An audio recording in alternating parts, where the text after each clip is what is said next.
Hello guys, welcome to study with Pooja. आज हम लोग यहाँ पर डिस्कस कर रहे हैं, जैसे कि पॉलिटी का अध्ययन कर रहे थे। पॉलिटी में हम लोगों ने प्रस्तावना के बारे में अध्ययन कर लिया था। अब हम लोगों का जो आगे टॉपिक है, यानी अब हम लोग आर्टिकल की स्टार्टिंग करने जा रहे हैं। तो आर्टिकल में सबसे पहला जैसा कि आप यहाँ देख पा रहे होंगे, अनुच्छेद 1। तो यहाँ पर हम लोग आर्टिकल का अध्ययन करने जा रहे हैं। आर्टिकल 1 से 4 तक की आज अध्ययन करेंगे हम लोग। तो आर्टिकल 1 में क्या कहा गया है? आर्टिकल 1, जैसा कि आप देख पा रहे होंगे कि आर्टिकल 1 में क्या कहा गया है कि इंडिया यानी भारत राज्यों का समूह नहीं होगा, बल्कि संघ होगा, राज्यों का संघ होगा। यहाँ पर राज्यों का समूह वर्ड नहीं लिया गया है, राज्यों का संघ कहा गया। अच्छा, अगर आपके पास आर्टिकल 1 राज्यों का संघ की बात करता है, तो यहाँ पर आप देखेंगे इंडिया और भारत दोनों नाम लिए गए हैं। ये दोनों नाम क्यों लिए गए?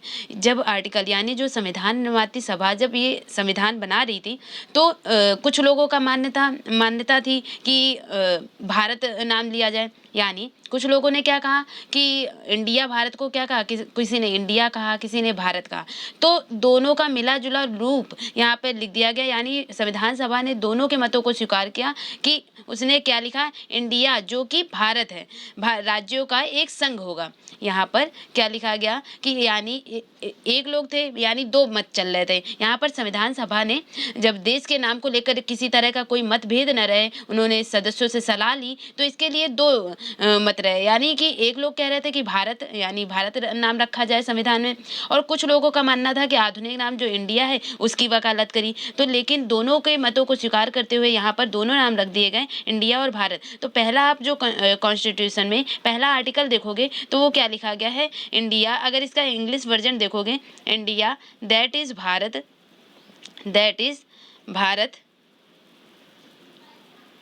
Bharat shall be A union of state, यानी राज्यों का एक संघ होगा। Shall be A union of states. तो आप यहाँ देखेंगे कि यहाँ मतलब भारत और इंडिया दोनों वर्ड लिए गए हैं। फिर आप देखेंगे कि पहले ही आर्टिकल में यूनियन शब्द का यूज़ किया गया है, ना कि फेडरेशन का। तो फेडरेशन भी संघ को रिप्रेजेंट करता है और यूनियन भी संघ को रिप्रेजेंट करता है, लेकिन जो इंडिया का कॉन्स्टिट्यूशन है उसमें यूनियन शब्द को लिया गया है। यूनियन डिफाइन करता है कि इससे राज्यों को अलग नहीं किया जा सकता। आप देखेंगे कि हमारे यहाँ का जो संविधान है, हमारे यहाँ का संविधान यूनियन शब्द यूज़ कर रहा है। यूनियन शब्द यूज़ करने का फलस्वरूप ये हो जाता है कि राज्य जो हैं वो संघ से अलग नहीं हो सकते हैं, राज्य संघ से अलग नहीं हो सकते। यानी जो सर्वाधिक जो सत्ता है वो किसकी है, केंद्र की है। लेकिन जो हमारे यहाँ की शासन प्रणाली है, संघीय शासन प्रणाली, वहाँ पर आप देख रहे हैं दो सरकारें हैं, वहाँ पर दो सरकारें हैं। यानी जैसे अमेरिका से कंपेरिजन किया जाए, अमेरिका में राज्यों को अलग अपना अधिकार है और केंद्र को अलग, यानी राज्य अलग, राज्य स्वतंत्र हैं किसी भी निर्णय को लेने के लिए, केंद्र उसको बाध्य नहीं कर सकता। लेकिन भारत में क्या स्थिति है कि केंद्र के अंडर में रहकर राज्य कार्य करते हैं। लेकिन मतलब कहने का मतलब है कि राज्य यहाँ पर यूनियन टेरिटरीज, यानी ये राज्य जो है संघ से अलग नहीं हो सकते हैं, केंद्र से अलग नहीं हो सकते। लेकिन जब संघीय सरकार की बात की जाती है तो राज्यों का अपना सरकार होता है भारत में और केंद्र का अपना सरकार होता है। यानी राज्यों को अपने अधिकार प्राप्त हैं और केंद्र को अपने अधिकार प्राप्त हैं। तो शासन व्यवस्था संघीय चल रही है, लेकिन जो राज्य से यानी राज्यों के क्षेत्रों में सीमाओं में परिवर्तन हो गया, नए राज्य बनाना होगा, ये किस पर डिपेंड है, ये संघ यानी यूनियन पर डिपेंड है। यानी यूनियन जो केंद्र सबसे प्रमुख है इसमें। तो आप देखेंगे कि भारत में जो पहला आर्टिकल लिखा गया वहाँ पर यूनियन शब्द का यूज़ किया गया है। यूनियन यानी इससे अलग नहीं किया जा सकता राज्यों को। तो आपने देखा कि पहले ही आर्टिकल में भारत और इंडिया दोनों शब्दों का यूज़ कर लिया गया। तो जो दूसरे देश, अगर इसमें जो देखा जाए कि जो संविधान का ढांचा है, वो संविधान का ढांचा आपने देखा कि संघीय है, संघीय। और जो डॉक्टर भीमराव अंबेडकर साहब थे, उन्होंने क्या बताया कि जो राज्यों का संघ है, राज्यों को संघ को एक महत्व देने के लिए, राज्यों के संघ को आप देखेंगे जो डॉक्टर भीमराव अम्बेडकर साहब हैं, उन्होंने जो कहा कि राज्यों का संघ, तो उन्होंने इसको संघीय राज्य नहीं कहा, यानी उन्होंने संघीय राज्य भी तो कह सकते थे कि भारत राज्य संघीय राज्य है, यानी उन्होंने संघीय राज्य शब्द वर्ड यूज़ नहीं किया, उन्होंने क्या यूज़ किया, राज्यों का संघ। राज्यों के संघ से तात्पर्य है कि यह एक ऐसा संघ है जो विभक्त नहीं हो सकता, यानी पूरा देश एक है और जो विभिन्न राज्यों में प्रशासनिक सुविधाओं के लिए जो बटा हुआ रहता है। आप देखेंगे जो आर्टिकल 1 है, वो आर्टिकल 1 जो है वो 3 श्रेणियों में बटा हुआ है। वो 3 श्रेणियाँ क्या-क्या हैं? संघ, पहला देखेंगे कि राज्यों का क्षेत्र।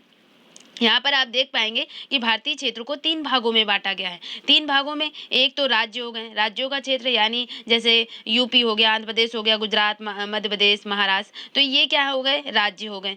फिर दूसरा हो गया संघ, संघ यानी यूनियन टेरिटरीज, जहाँ पर सीधे संघ केंद्र सरकार का शासन है, यानी दूसरे हो गए संघ शासित क्षेत्र। और तीसरा ऐसे क्षेत्र जिन्हें किसी भी समय भारत सरकार अधिग्रहित कर सकती है, यानी तीसरा ये हो गया राज्यों के समूह में, यानी राज्यों के संघ में शामिल किया जाएगा कि जिसे जैसे कि भारत ने कोई स्टेट जीत लिया या कहीं से, यानी जैसे पीओके है या अक्साई चीन है, वहाँ पर भारत अगर आधिपत्य कर ले और उसे भारत में शामिल कर ले, तो वो भी भारत का एक अभिन्न हिस्सा बन जाएगा। यानी ऐसे क्षेत्र जिन्हें किसी भी समय भारत सरकार अधिग्रहित कर ले, अपने अधीन कर ले, वो क्षेत्र, यानी जैसे किसी पर सत्ता हासिल हो जाए या कोई क्षेत्र शामिल कर ले भारत, तो उस पर भी भारत का अधिकार पूरी तरह से हो जाएगा, वो राज्यों के संघ में वर्ड में शामिल हो जाएगा। तो राज्यों के संघ से, यानी भारतीय क्षेत्र को यहाँ पर 3 श्रेणियों में बांट दिया गया। जो राज्य हैं वो तो हैं ही, जो संघ शासित क्षेत्र यानी यूनियन टेरिटरीज हैं, और जो किसी भी समय भारत सरकार कहीं से अधिग्रहित कर ले, जैसे कि बेरुबाड़ी मामला हुआ था, तो वहाँ पर अधिग्रहित करने की जगह मतलब देना पड़ा था। तो अभी मैं डिस्कस करूँगी बेरुबाड़ी मामला क्या था। तो यहाँ पे क्या है, किसी भी समय जो है भारत सरकार कोई क्षेत्र अधिग्रहित कर ले, वो भी राज्यों के संघ में शामिल हो जाएगा।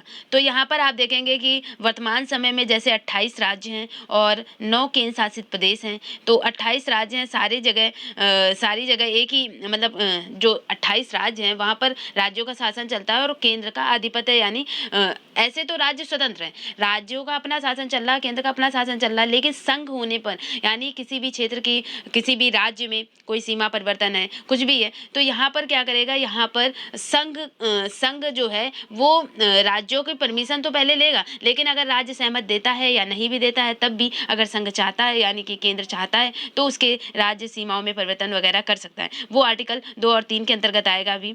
तो यहाँ पर हम देख रहे हैं कि तो पहला जो आर्टिकल है वो 3 भागों में बटा हुआ है, राज्यों का क्षेत्र यानी जितने राज्य हो गए, और संघ क्षेत्र यूनियन टेरिटरीज हो गई, और वे क्षेत्र जो किसी भी समय भारत सरकार अधिग्रहित कर सकती है। ये जो तीनों क्षेत्र हैं, ये 3 भागों में बटा हुआ है पहला आर्टिकल।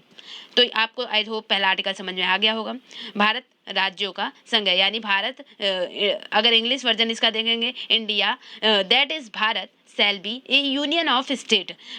जो भारत है, जो इंडिया है वो भारत है, जो इंडिया जो कि भारत है, राज्यों का एक संघ होगा। ये है आर्टिकल 1। फिर नेक्स्ट आर्टिकल पर चलते हैं। नेक्स्ट आर्टिकल है, जैसे आप यहाँ देख पा रहे होंगे, संसद के पास नए राज्यों के गठन की शक्ति है। संसद के पास ही नए राज्यों के गठन। अगर सेकंड आर्टिकल आप पढ़ेंगे तो सेकंड आर्टिकल क्या होता है कि नए राज्यों का प्रवेश और स्थापना के बारे में बताया गया। अगर सेकंड आर्टिकल को आप देखेंगे तो सेकंड आर्टिकल क्या है, अगर मैं फेयर पेज ले लूँ, अगर आप ये देख पा रहे होंगे यहाँ पर सेकंड आर्टिकल क्या बताया गया है। सेकंड आर्टिकल कहता है नए राज्यों का प्रवेश और स्थापना। नए राज्यों का प्रवेश और स्थापना मैं समझा देती हूँ कि किस बेसिस पर है। नए राज्यों का प्रवेश और स्थापना, आर्टिकल 2, नए राज्यों का प्रवेश एवं स्थापना। तो आप यहाँ देखेंगे कि तो आपने देखा, जैसे ये दूसरा आर्टिकल हो जाता है नए राज्यों का प्रवेश एवं स्थापना। जैसे आपने पहले आर्टिकल में 3 बातें देख ली कि संघ क्षेत्र शामिल है, संघ यानी यूनियन टेरिटरीज भारत के अंतर्गत राज्यों के संघ में शामिल है, और स्टेट्स शामिल हो गए, और तीसरा था जो भारत सरकार जो अधिग्रहित कर ले, यानी आधिपत्य कर ले जिन पर, वो भी भारत के राज्यों में संघ में शामिल हो जाएंगे। आधिपत्य करने का सेंस है कि विदेशी क्षेत्र, जैसे जिन पर सीमा विदेशी क्षेत्र पर अधिग्रहण हो जाए, जैसे संधि के अनुसार अधिग्रहण हो सकता है, या खरीद करके, या उपहार देकर या जीत कर या हार कर, जैसे कि दादरा एवं नगर हवेली, यानी स्वतंत्रता के बाद जब 1947 के बाद जब संविधान लागू होने के बाद जो क्षेत्र शामिल हुए, जैसे कि दादरा एवं नगर हवेली को शामिल कर दिया गया, गोवा को, दमन दीव को, पुडुचेरी को, सिक्किम को, ये क्या थे, इन क्षेत्रों को अधिग्रहण के बाद आगे शामिल किया गया था। तो यही वो आर्टिकल 1 के अंतर्गत आ रहे हैं कि किसी भी नए क्षेत्र पर जो अधिग्रहण होता है वो भारत राज्यों के संघ में शामिल हो जाएगा। वो तो आर्टिकल 2 बता रहा है, आर्टिकल 1 बता रहा है। अब हम पढ़ने जा रहे हैं आर्टिकल 2। आर्टिकल 2 क्या कहता है? नए राज्यों का प्रवेश और स्थापना। ये प्रवेश और स्थापना क्या है? जैसे मैं आपको ये मैप के माध्यम से बताती हूँ। जैसे ये है, अगर ये नए राज्यों का प्रवेश और स्थापना, प्रवेश क्या है? जैसे कि पाकिस्तान हो गया और भारत यानी राजस्थान हो गया, यहाँ पर दोनों में डिस्प्यूट हुआ और झगड़ा होने के फलस्वरूप कुछ भूमि जो है वो आधिपत्य आ गई, यानी कुछ भूमि पर जैसे ये भूमि जो है उस पर कब्जा हो गया, किसका? भारत का। अगर इस भूमि पर कब्जा हो गया भारत का, तो ये क्या हो गया? नए राज्यों का प्रवेश तथा स्थापना। तो यहाँ पर क्या हुआ? जो यहाँ पर ये क्या हुआ? स्थापना, यानी नए राज्यों की स्थापना कर ली। नया राज्य कुछ भी, ये जब दोनों में डिस्प्यूट हो गया, राजस्थान और पाकिस्तान में, तो यहाँ पर ये जो नया क्षेत्र जीत लिया, यानी तो उसकी एक स्थापना हुई, यानी ये राज्य पहले से नहीं था, ये स्थान पहले से नहीं था अलग से क्रिएट किया हुआ, लेकिन इसकी यहाँ पर स्थापना हो गई। तो वो स्थापना अगर भारत के अंडर में आ गई, तो यानी नए राज्यों का प्रवेश और स्थापना, ये अगर ये स्टेट बना दिया गया तो वो स्टेट इसमें शामिल कर दिया जाए, वो तो हो गई स्थापना।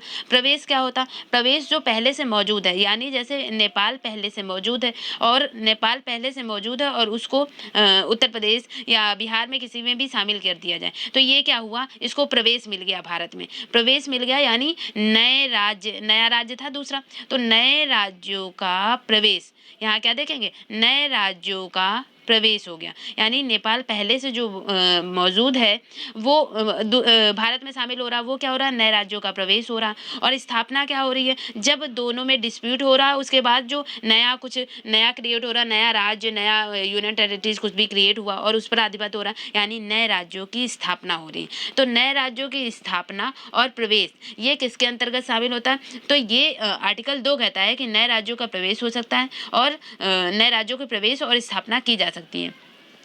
जैसे कि इसके अंतर्गत दूसरे शब्दों में कहते हैं, जैसे आर्टिकल अब 3 की बात करते हैं। ये तो हुआ नए राज्यों का प्रवेश और स्थापना, कैसे आपने देख लिया कि नए राज्यों की संसद को, और ये नए राज्य कैसे शामिल हो सकते हैं अगर ये नया राज्य बना था या प्रवेश, तो ये सिर्फ संसद को ये शक्ति दी गई है, यानी संसद को ये शक्ति दी गई है कि संसद जो है विधि बनाकर, कानून बनाकर के ऐसे शर्तें लाए जो जिन पर वो ठीक समझे, यानी संसद को ये शक्ति दी गई है कि संसद जो है कानून बना करके ऐसी शर्तों पर, ऐसे जो बंधन लगाकर या शर्त लगाकर जो ठीक समझे, संसद संघ में नए राज्यों की प्रवेश कर सकती है और नए राज्यों का प्रवेश और स्थापना कर पाएगी। इस तरह से अनुच्छेद 2 को 2 शक्तियां प्रदान कर दी जाती हैं कि नए राज्यों को भारत संघ में शामिल कर सकता है और नए राज्यों को गठन करने की भी शक्ति हो जाती है। नए राज्यों की स्थापना और प्रवेश करने की शक्ति किसका आर्टिकल के तहत हो जाती है? आर्टिकल 2 के अंतर्गत मिल जाती है। तो आप देखेंगे कि आर्टिकल 2 में जो पहले से अस्तित्व में थे और जो पहले से अस्तित्व में नहीं थे, यानी जो पहले से अस्तित्व में नहीं थे, जैसे कि आपने ये देखा, जो पहले से अस्तित्व में नहीं थे तो स्थापना हो गई, और जो पहले से अस्तित्व में थे उनको प्रवेश मिल गया, यानी नेपाल अगर शामिल होना चाहे तो नए राज्यों को प्रवेश के अंतर्गत आर्टिकल 2 के तहत शामिल हो सकता है। ये तो हुआ आर्टिकल 2। आर्टिकल 3 क्या कहता है? आर्टिकल 3 में आप देखेंगे, आर्टिकल 3 जैसे आर्टिकल 2 में नए राज्यों को गठन की शक्ति दी गई थी, यानी नए राज्यों का प्रवेश हो रहा था या फिर स्थापना, यानी नए राज्य गठित हो रहा था, कोई या तो आ रहा होगा या फिर दोनों से जीत कर कोई अदर जो स्टेट बना था, अलग राज्य बना था, वो हो जा रहा था। अनुच्छेद 3 क्या कह रहा है कि इस बात का वर्णन करता है कि नए राज्यों का गठन किस तरह से होगा, यानी अगर इसकी जो भाषा देखी जाए आर्टिकल 3 की, कि किस तरह से प्रक्रिया का वर्णन करता है। यहाँ पर आर्टिकल 3 देखेंगे कि नए राज्यों का निर्माण और वर्तमान राज्यों के क्षेत्रों, सीमाओं और नामों में परिवर्तन। तीसरा आर्टिकल क्या कह रहा है? नए राज्यों का निर्माण हो सकता है, वर्तमान राज्यों के क्षेत्र जैसे कि तेलंगाना, जैसे कि तेलंगाना जो नवीन राष्ट्र बना था अभी 2 जून 2014 को काटकर बना था, आंध्र प्रदेश से काटकर तेलंगाना को 2 जून 2014 को अलग किया गया। तो यहाँ पर आप क्या कहेंगे कि नए राज्यों का निर्माण वर्तमान राज्य जो था, वर्तमान राज्य यानी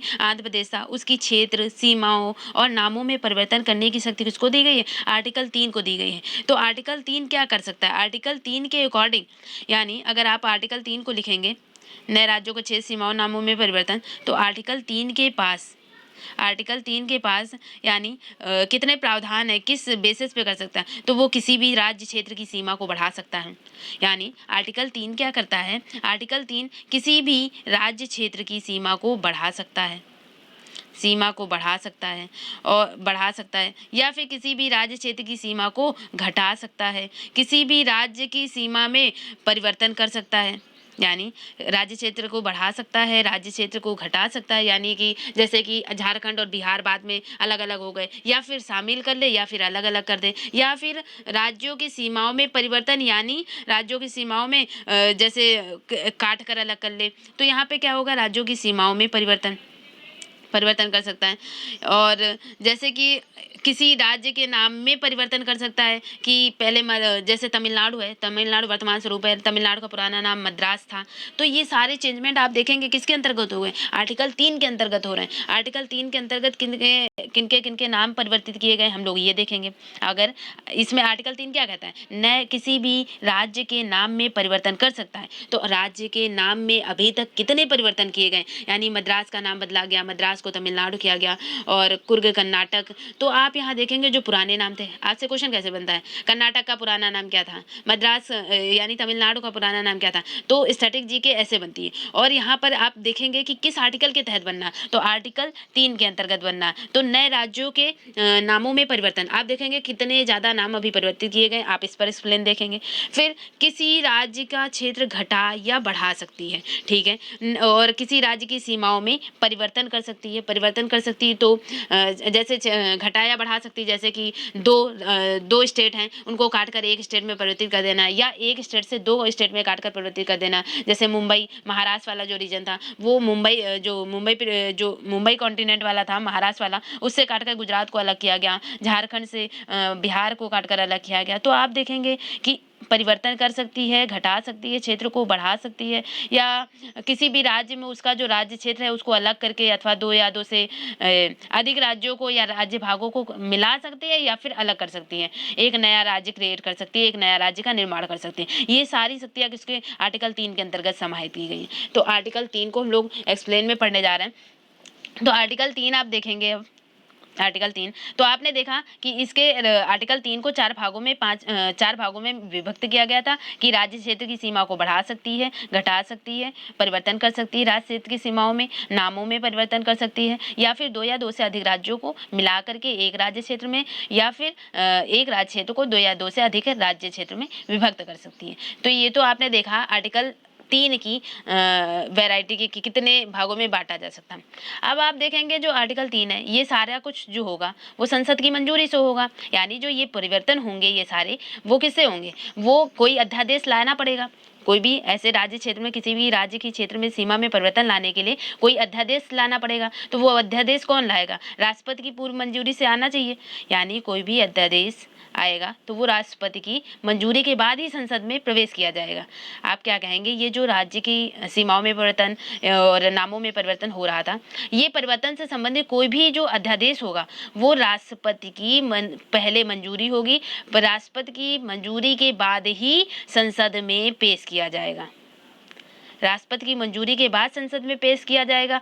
तो आप देखेंगे जो राष्ट्रपति है उस अध्यादेश के लिए पहले जिस भी राज्य की सीमा में परिवर्तन करना होगा, यानी पहले क्या होगा, इसके अंतर्गत कोई भी अध्यादेश यानी किसी भी सीमा में राज्य क्षेत्र में परिवर्तन करना है, इसके लिए पहले राष्ट्रपति की मंजूरी चाहिए होगी। राष्ट्रपति ने पास करके भेजा तो विधानमंडल, जिस भी राज्य की सीमा यानी आंध्र प्रदेश की सीमा में परिवर्तन करना, तो आंध्र प्रदेश के विधानमंडल में वो मत जाएगा, वो अध्यादेश जाएगा। और अगर वो विधानमंडल एक निश्चित समय के भीतर उस मत को पास कर देता कि हाँ हम सीमा को चेंज करना चाहते हैं, अगर वो निश्चित सीमा के भीतर जो है वो पास कर देता, अगर नहीं भी पास कर देता तो भी जो सेंटर है यानी उसको को अधिकार हो जाता है, यानी संसद को नए राज्यों का निर्माण करने की शक्ति जो है वो किसी भी राज्य या संघ क्षेत्र में किसी भी भाग को किसी अन्य राज्य क्षेत्र में मिला सकती है, नए राज्य क्षेत्र को गठित कर सकती है। तो यहाँ पर ये सारी शक्ति किसको है? संसद को। यानी राज्य क्षेत्र ने अभी अनुमति दी हो या ना दी हो उसका कोई आधिपत्य नहीं रहता। लेकिन हाँ, ये जरूर किया जाता है कि राष्ट्रपति की पहले मंजूरी ली जाती है, उसके बाद जिस भी राज्य के सीमा में परिवर्तन करना होता है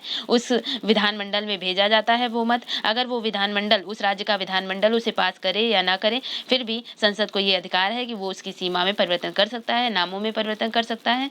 तो ये तो रहा कि आर्टिकल 3 के अंतर्गत जो किसी भी राज्य की क्षेत्र की सीमा में परिवर्तन कैसे होता है। तो आपने देखा कि संसद की मंजूरी जरूरी होती है, संसद ही पावरफुल है यहाँ पर, और राष्ट्रपति की पूर्व मंजूरी के बिना ये पेश नहीं किया जा सकता। तो आपने देखा कि जो ये जो राष्ट्रपति है, राष्ट्रपति जो है विधानमंडल आपने देखा कि विधानमंडल ने पास किया हो या ना पास किया हो, यानी कि उसके विधानमंडल के मत को मानने के लिए बाध्य नहीं है राष्ट्रपति विधानमंडल के मत को मानने के लिए बाध्य नहीं है। वो उसे स्वीकार भी कर सकता है और अस्वीकार भी कर सकता है, जैसे कि भले ही उसका मत जो है वो समय पर आ गया हो। यानी संशोधन संबंधी जो अध्यादेश है उसके संसद में आ जाने पर हर बार क्या होगा, राज्य के जो विधानमंडल के लिए नया जो एक नया संदर्भ है वो जरूरी नहीं है कि राज्य जो है वो पास ही करके भेजे। इसके लिए संसद ही उत्तरदायी है, यानी संसद बना सकती है, बिगाड़ सकती है राष्ट्रपति की मंजूरी के साथ। ठीक है, तो यहाँ पर आपने देख लिया नए राज्यों का निर्माण होता कैसे है। जो भी नए मुद्दे, जैसे कि इस तरह आप देखेंगे जो संविधान है, तो आप यहाँ देख पा रहे हैं कि जो संसद है उसको ज़्यादा अधिकार दिया जा रहा है, यानी वो राज्य के क्षेत्रों में सीमाओं में परिवर्तन कर भी सकती है, नहीं भी परिवर्तन कर सकती है। जो संसद है उसको बहुत प्रभावशाली यानी बहुत ज़्यादा महत्व दिया जा रहा है। तो यहाँ पर आप देख सकते हैं कि यानी बिना राज्य की अनुमति से भी जो संसद है वो ये कदम उठा सकती है नए राज्यों को बनाने का, परिवर्तन करने का, नामों में सीमाओं में परिवर्तन करने का। तो संविधान जो है संसद को ये अधिकार दे रहा है, तो आप ये इसके भारत के बारे में एक लाइन कही गई है कि जो है भारत क्या है, विभक्त राज्यों का अविभाज्य संघ। यानी विभक्त राज्य, आप देख रहे हैं कि राज्य तो बटे हुए हैं, राज्य तो सारे अलग अलग हैं, लेकिन उन राज्यों को अपने ही नाम सीमा में परिवर्तन करने का खुद का अधिकार नहीं है। केंद्र ही, सेंटर ही, संसद ही वो काम कर रही है। तो संसद को पास, यानी उसके पास ही सर्वे सर्वा है, संसद ही सर्वे सर्वा है, उसमें राज्यों की अनुमति की उसको आवश्यकता भी नहीं है। अगर वो अनुमति देता है या नहीं भी देता है, समय पर अपना मत राज्य विधानमंडल देता है या नहीं देता है, उससे संसद को कोई फर्क नहीं पड़ता। संसद जो है वो राज्यों की सीमाओं, नामों में परिवर्तन कर सकती है। तो एक तरह से हम क्या कह सकते हैं कि विभक्त राज्य तो है, विभक्त राज्यों का अविभाज्य संघ। ये भारत के बारे में एक लाइन कही गई है कि भारत क्या है, विभक्त राज्यों का अविभाज्य संघ। इसी के विपरीत जो है, जैसे अमेरिका को क्या कहा गया है, अविभाज्य राज्यों का अविभाज्य संघ। यानी वहाँ पर जो राज्य हैं वो स्वतंत्र हैं। वो राज्य यानी वहाँ पर अगर सेंटर यानी संसद, वहाँ की अमेरिका की संसद कुछ भी परिवर्तन करना चाहती है, राज्यों की सीमाओं, नामों में परिवर्तन, तो वो राज्य की अनुमति के बगैर नहीं कर सकती है। यानी वहाँ पर राज्यों की अनुमति लेना आवश्यक है। इस वजह से उसको क्या कहेंगे, अविभाज्य। राज्य तो अलग अलग हैं, अविभाज्य राज्यों का अविभाज्य संघ। यानी संघ को वो अधिकार नहीं है कि केवल संघ ही सर्वे सर्वा हो, संसद ही सर्वे सर्वा हो और वो ही राज्य की नामों सीमाओं में परिवर्तन कर दे बिना राज्यों की अनुमति लिए, जैसा कि भारत में होता। इसलिए भारत के प्रोस्पेक्टिव में कह दिया गया कि राज्य तो विभक्त है, तो विभक्त राज्यों का अविभाज्य संघ। जबकि अमेरिका के बारे में क्या स्टेटमेंट चलता है, अविभाज्य राज्यों का अविभाज्य संघ। अब आप आर्टिकल 4 देखेंगे, तो आर्टिकल 4 यहाँ पे क्या कह रहा है कि पहली अनुसूची और चौथी अनुसूची के संशोधन, पहली अनुसूची और अगर आप यहाँ पे देखेंगे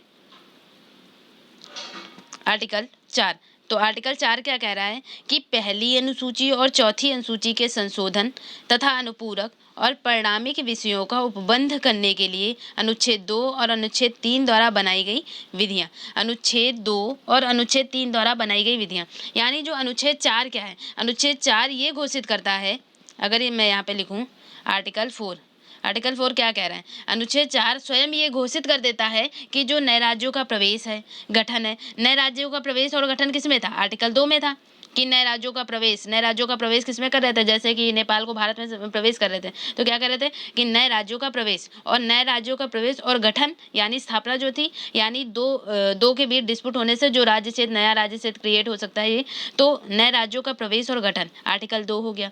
और आर्टिकल 3 क्या था? नए राज्यों के निर्माण, सीमाओं, क्षेत्रों, नामों में परिवर्तन। यानी आर्टिकल 4 क्या कहता है? आर्टिकल 2 और आर्टिकल 3 को संविधान के अनुच्छेद जो 368 है, 368 के तहत ये संशोधन नहीं माना जाएगा। यानी आप ये नहीं, जो आर्टिकल 2 और 3 के तहत जो राज्यों के सीमाओं, नामों में परिवर्तन कर रहे हैं या नए राज्य क्षेत्रों का गठन कर रहे हैं, प्रवेश दे रहे हैं, ये आर्टिकल 368 क्या कहता है? आर्टिकल 368 संविधान में संशोधन करने की शक्ति देता है। तो आर्टिकल 368 के तहत इसमें संशोधन नहीं किया जा रहा है, यानी संविधान के अनुच्छेद 368 के तहत संशोधन नहीं माना जाएगा। आर्टिकल 2 और 3 के तहत अगर किसी भी राज्य क्षेत्र की सीमा में परिवर्तन किया जाता है तो वो आर्टिकल 368 के तहत संविधान में संशोधन नहीं माना जाएगा। इस तरह क्या होगा? इस तरह जो आर्टिकल 4 ये बात कह रहा है ये आर्टिकल 2 और 3 जो है वो आर्टिकल 368 के तहत संशोधन नहीं है। अर्थात मतलब कह सकते हैं इस तरह का जो एक कानून है, अगर संशोधन नहीं है, आर्टिकल 368 के अंतर्गत ये नहीं आ रहा है, आर्टिकल 2 और 3 यानी नए राज्यों को बनाना, नए राज्यों को बिगाड़ना, उनकी सीमाओं में परिवर्तन करना, अगर ये आर्टिकल 368 के अंतर्गत नहीं आ रहा, यानी संविधान संशोधन के अंतर्गत नहीं आ रहा, तो इसलिए इसको विशेष बहुमत की आवश्यकता भी नहीं होगी। यानी आर्टिकल 368 के अंतर्गत नहीं आ रहा, तो इसको विशेष बहुमत यानी 2/3 सदस्यों की अनुमति, यानी कि इसको विशेष बहुमत की अनुमति भी नहीं होगी। तो आर्टिकल 368 के तहत इसको विशेष बहुमत की जब अनुमति नहीं होगी, तो यानी ये क्या है? ये आर्टिकल 2 और 3 ये सामान्य बहुमत द्वारा बनाए जा सकते हैं। तो आपसे कैसे क्वेश्चन बनेगा? किसी भी राज्य क्षेत्र की सीमा में परिवर्तन करने के लिए बहुमत आवश्यक है। सामान्य बहुमत, विशेष बहुमत, साधारण या सामान्य बहुमत, विशेष बहुमत, पूर्ण बहुमत। आपका आंसर क्या होना चाहिए? सामान्य बहुमत के द्वारा। सामान्य बहुमत क्या होता है? सभा में संविधान सभा यानी संसद में उपस्थित और मतदान करने वाले सदस्यों का 50%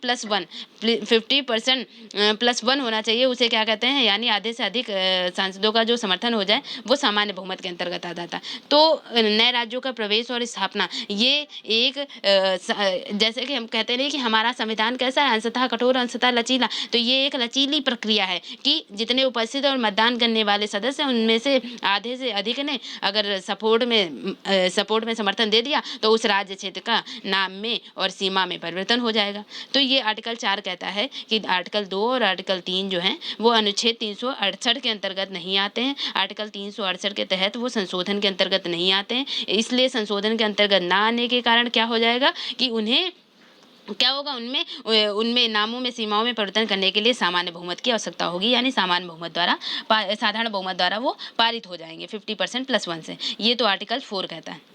आर्टिकल 4 तो आपने देखा, अगर इन चारों आर्टिकलों को समराइज किया और आपने जो निष्कर्ष निकाला, तो आपने देखा कि संसद को बहुत अधिकार है, यानी संसद नामों में, सीमाओं में, सब में परिवर्तन करे। तो क्या संसद को ये अधिकार है? अगर आपके पास क्वेश्चन बनता है, क्या क्वेश्चन बनता है कि क्या संसद को ये भी अधिकार है कि वो किसी भी राज्य क्षेत्र को समाप्त कर दे? अगर आप क्वेश्चन पूछ सकते हैं कि संसद को क्या ये अधिकार है कि वो किसी भी राज्य के क्षेत्र को समाप्त कर दे, किसी भी राज्य के क्षेत्र को समाप्त कर दें, यानी कि जैसे समाप्त करने का सेंस जैसे यूपी है, यूपी को ख़त्म कर दें। तो क्या संसद को ये भी अधिकार है कि वो किसी भी राज्य के क्षेत्र को समाप्त कर दे? आर्टिकल 3 के अंतर्गत। और वो इसके लिए क्या कहेगा कि आर्टिकल 3 के अंतर्गत नए राज्यों का प्रवेश कर सकता है, क्योंकि आर्टिकल 3 क्या कह रहा है कि नए राज्यों का निर्माण हो सकता है, यानी राज्यों के क्षेत्र सीमाओं को घटा सकता है, बढ़ा सकता है, परिवर्तन कर सकता है। तो आर्टिकल 3 के अंतर्गत अगर आपके पास क्वेश्चन, आप क्या कह रहे हैं कि आर्टिकल 3 के अंतर्गत क्या संसद किसी भी राज्य के क्षेत्र की सीमा को मतलब किसी भी राज्य के क्षेत्र को समाप्त कर सकता है? तो आपका आंसर क्या होगा?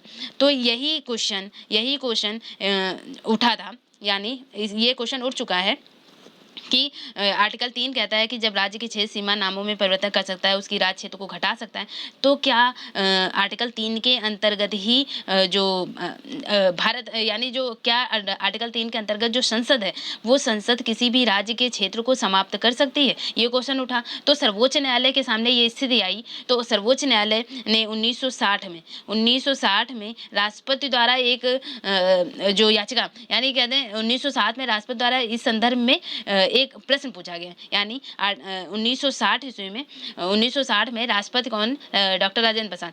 तो 1960 में राष्ट्रपति ने इस संदर्भ में क्या हुआ, सर्वोच्च न्यायालय से प्रश्न पूछा, क्योंकि सर्वोच्च न्यायालय से ये मुद्दा इसलिए उठा कि बेरुबाड़ी मामला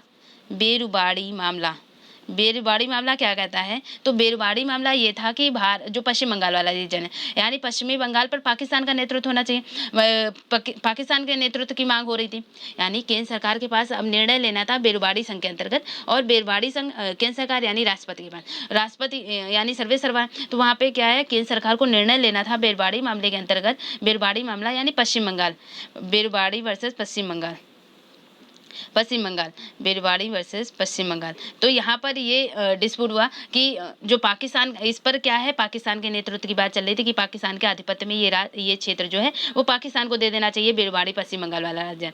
तो यहाँ पर इस विद्रोह और जब पाकिस्तान के अंतर्गत जाएगा तो इसमें क्या हुआ, विद्रोह हुआ, और इस विद्रोह और विवाद के कारण क्या हुआ, राष्ट्रपति को पास निर्णय लेने के लिए राष्ट्रपति ने सर्वोच्च न्यायालय में रिट, यानी सर्वोच्च न्यायालय में आर्टिकल 143 के तहत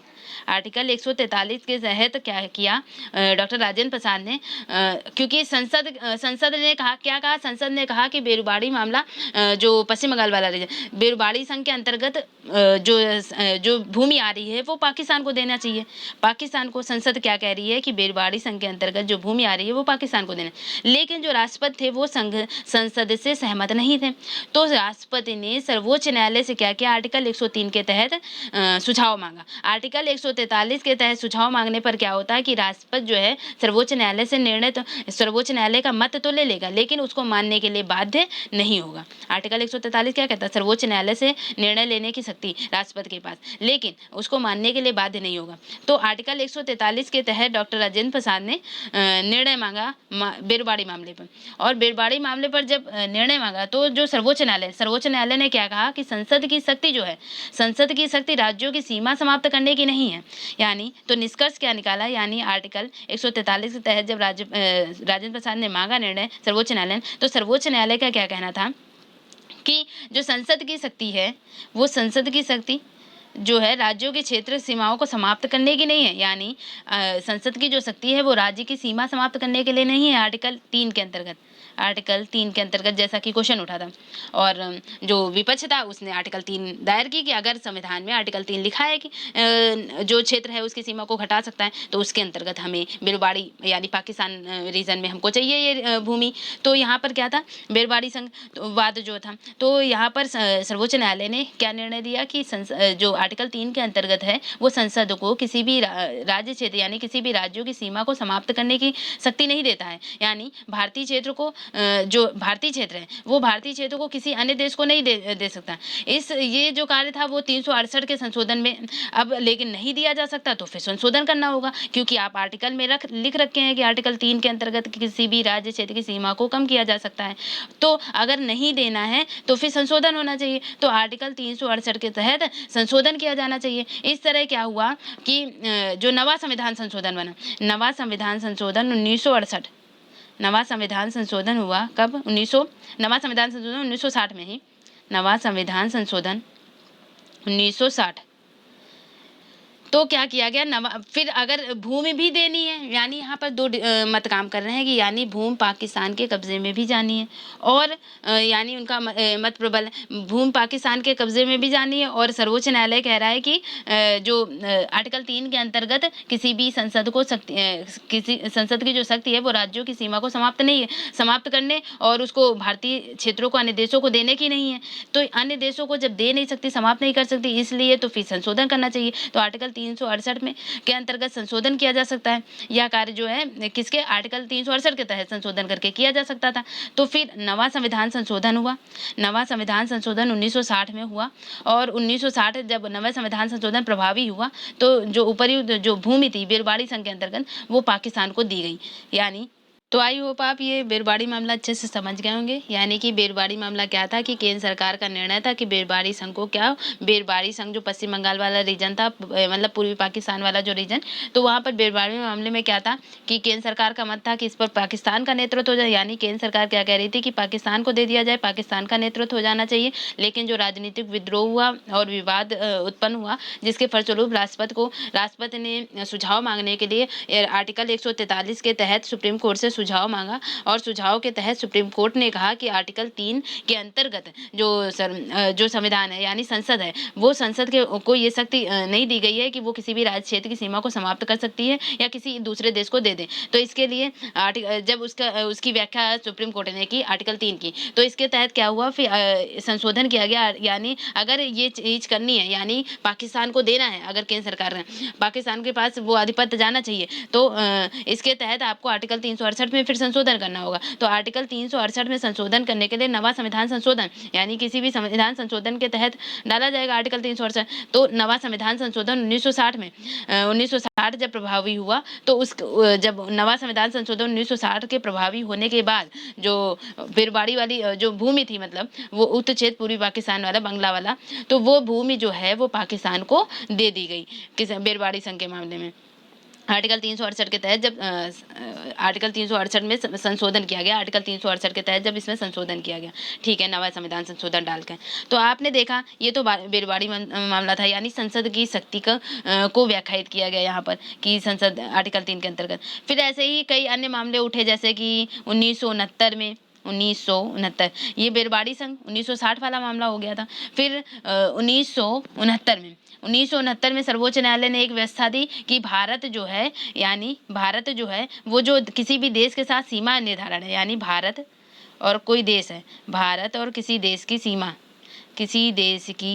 सीमा के बीच कोई भी निर्धारण है, कोई भी विवाद को हल करना है, वो उसके लिए क्या कहा गया सुप्रीम कोर्ट यानी सुप्रीम कोर्ट ने कहा उसके लिए किसी भी संवैधानिक संशोधन की जरूरत नहीं है। ये कार्य कार्यपालिका के माध्यम से किया जा सकता है। यानी जो कार्यपालिका एग्जीक्यूटिव मेंबर के सदस्य जो हैं वो कर सकते हैं। यानी कार्यपालिका के सदस्यों के माध्यम से इसको हल किया जा सकता है। 1969 में सर्वोच्च न्यायालय ने ये बात कही। इसकी के तहत जैसे कि जो भारत बांग्लादेश वाली सीमा है रेड क्लिफ लाइन है यानी भारत बांग्लादेश के मध्य कितनी 4096 किलोमीटर सीमा जो भारत बांग्लादेश के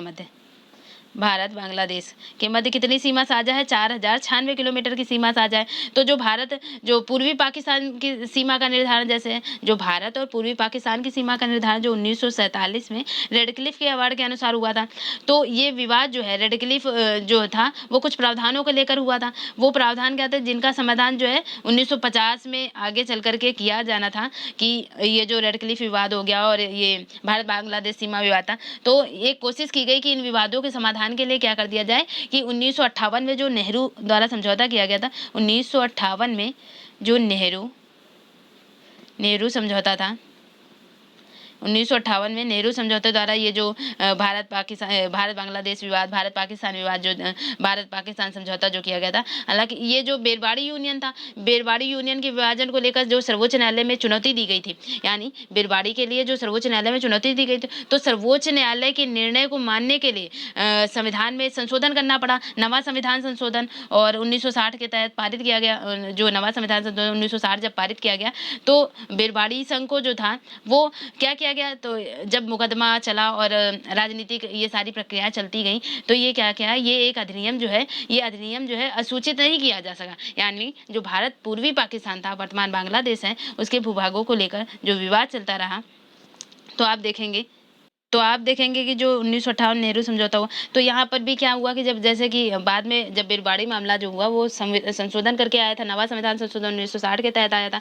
तो जो आगे मामले हुए जैसे कि भारत बांग्ला जो 1947 का विभाजन था यानी भारत बांग्लादेश भारत पाकिस्तान जो विभाजन हो गया था तो इसको भी समा संविधान संशोधन निकाला गया, एक समा संविधान संशोधन 2015 संविधान संशोधन 2015 के तहत क्या किया गया, जो भारत बांग्लादेश सरकारों के बीच जो लेन-देन हुआ उसमें क्या किया गया, भारत ने क्या किया, भारत ने 111 विदेशी क्षेत्रों को जो मतलब अंतः क्षेत्र जो भारत के अधीन थे उन अंतः क्षेत्रों को विदेशी बांग्लादेश को सौंपा, और बांग्लादेश ने जो बांग्लादेश के पास 51 क्षेत्र थे उसने उन्हें भारत को सौंप दिया। इसके साथ ही ये क्या हुआ, जैसे कि नए राज्य जो बने थे, नए राज्य यानी सीमांकित क्षेत्र में जो नए राज्य बने, जैसे असम हो गया, ये विवाद के फलस्वरूप क्या बने, जैसे असम हो गया, पश्चिम बंगाल हो गया, असम, पश्चिम बंगाल और मेघालय, त्रिपुरा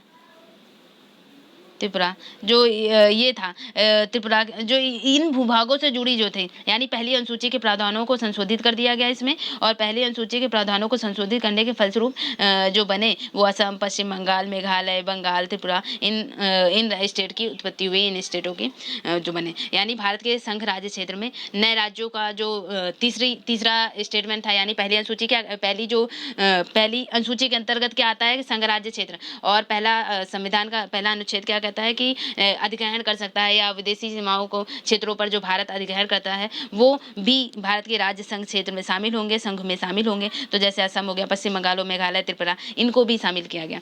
तो आपने देखा कि बेरवाड़ी मामला क्या था, आर्टिकल 4 देखा आपने, आर्टिकल 1, 2, 3 और आर्टिकल 4। आर्टिकल 4 में आपने देखा कि आर्टिकल 2 और 3, यानी आर्टिकल 4 में आपने क्या देखा, आर्टिकल 2 और 3 के अंतर्गत जो हुआ, आर्टिकल 2 और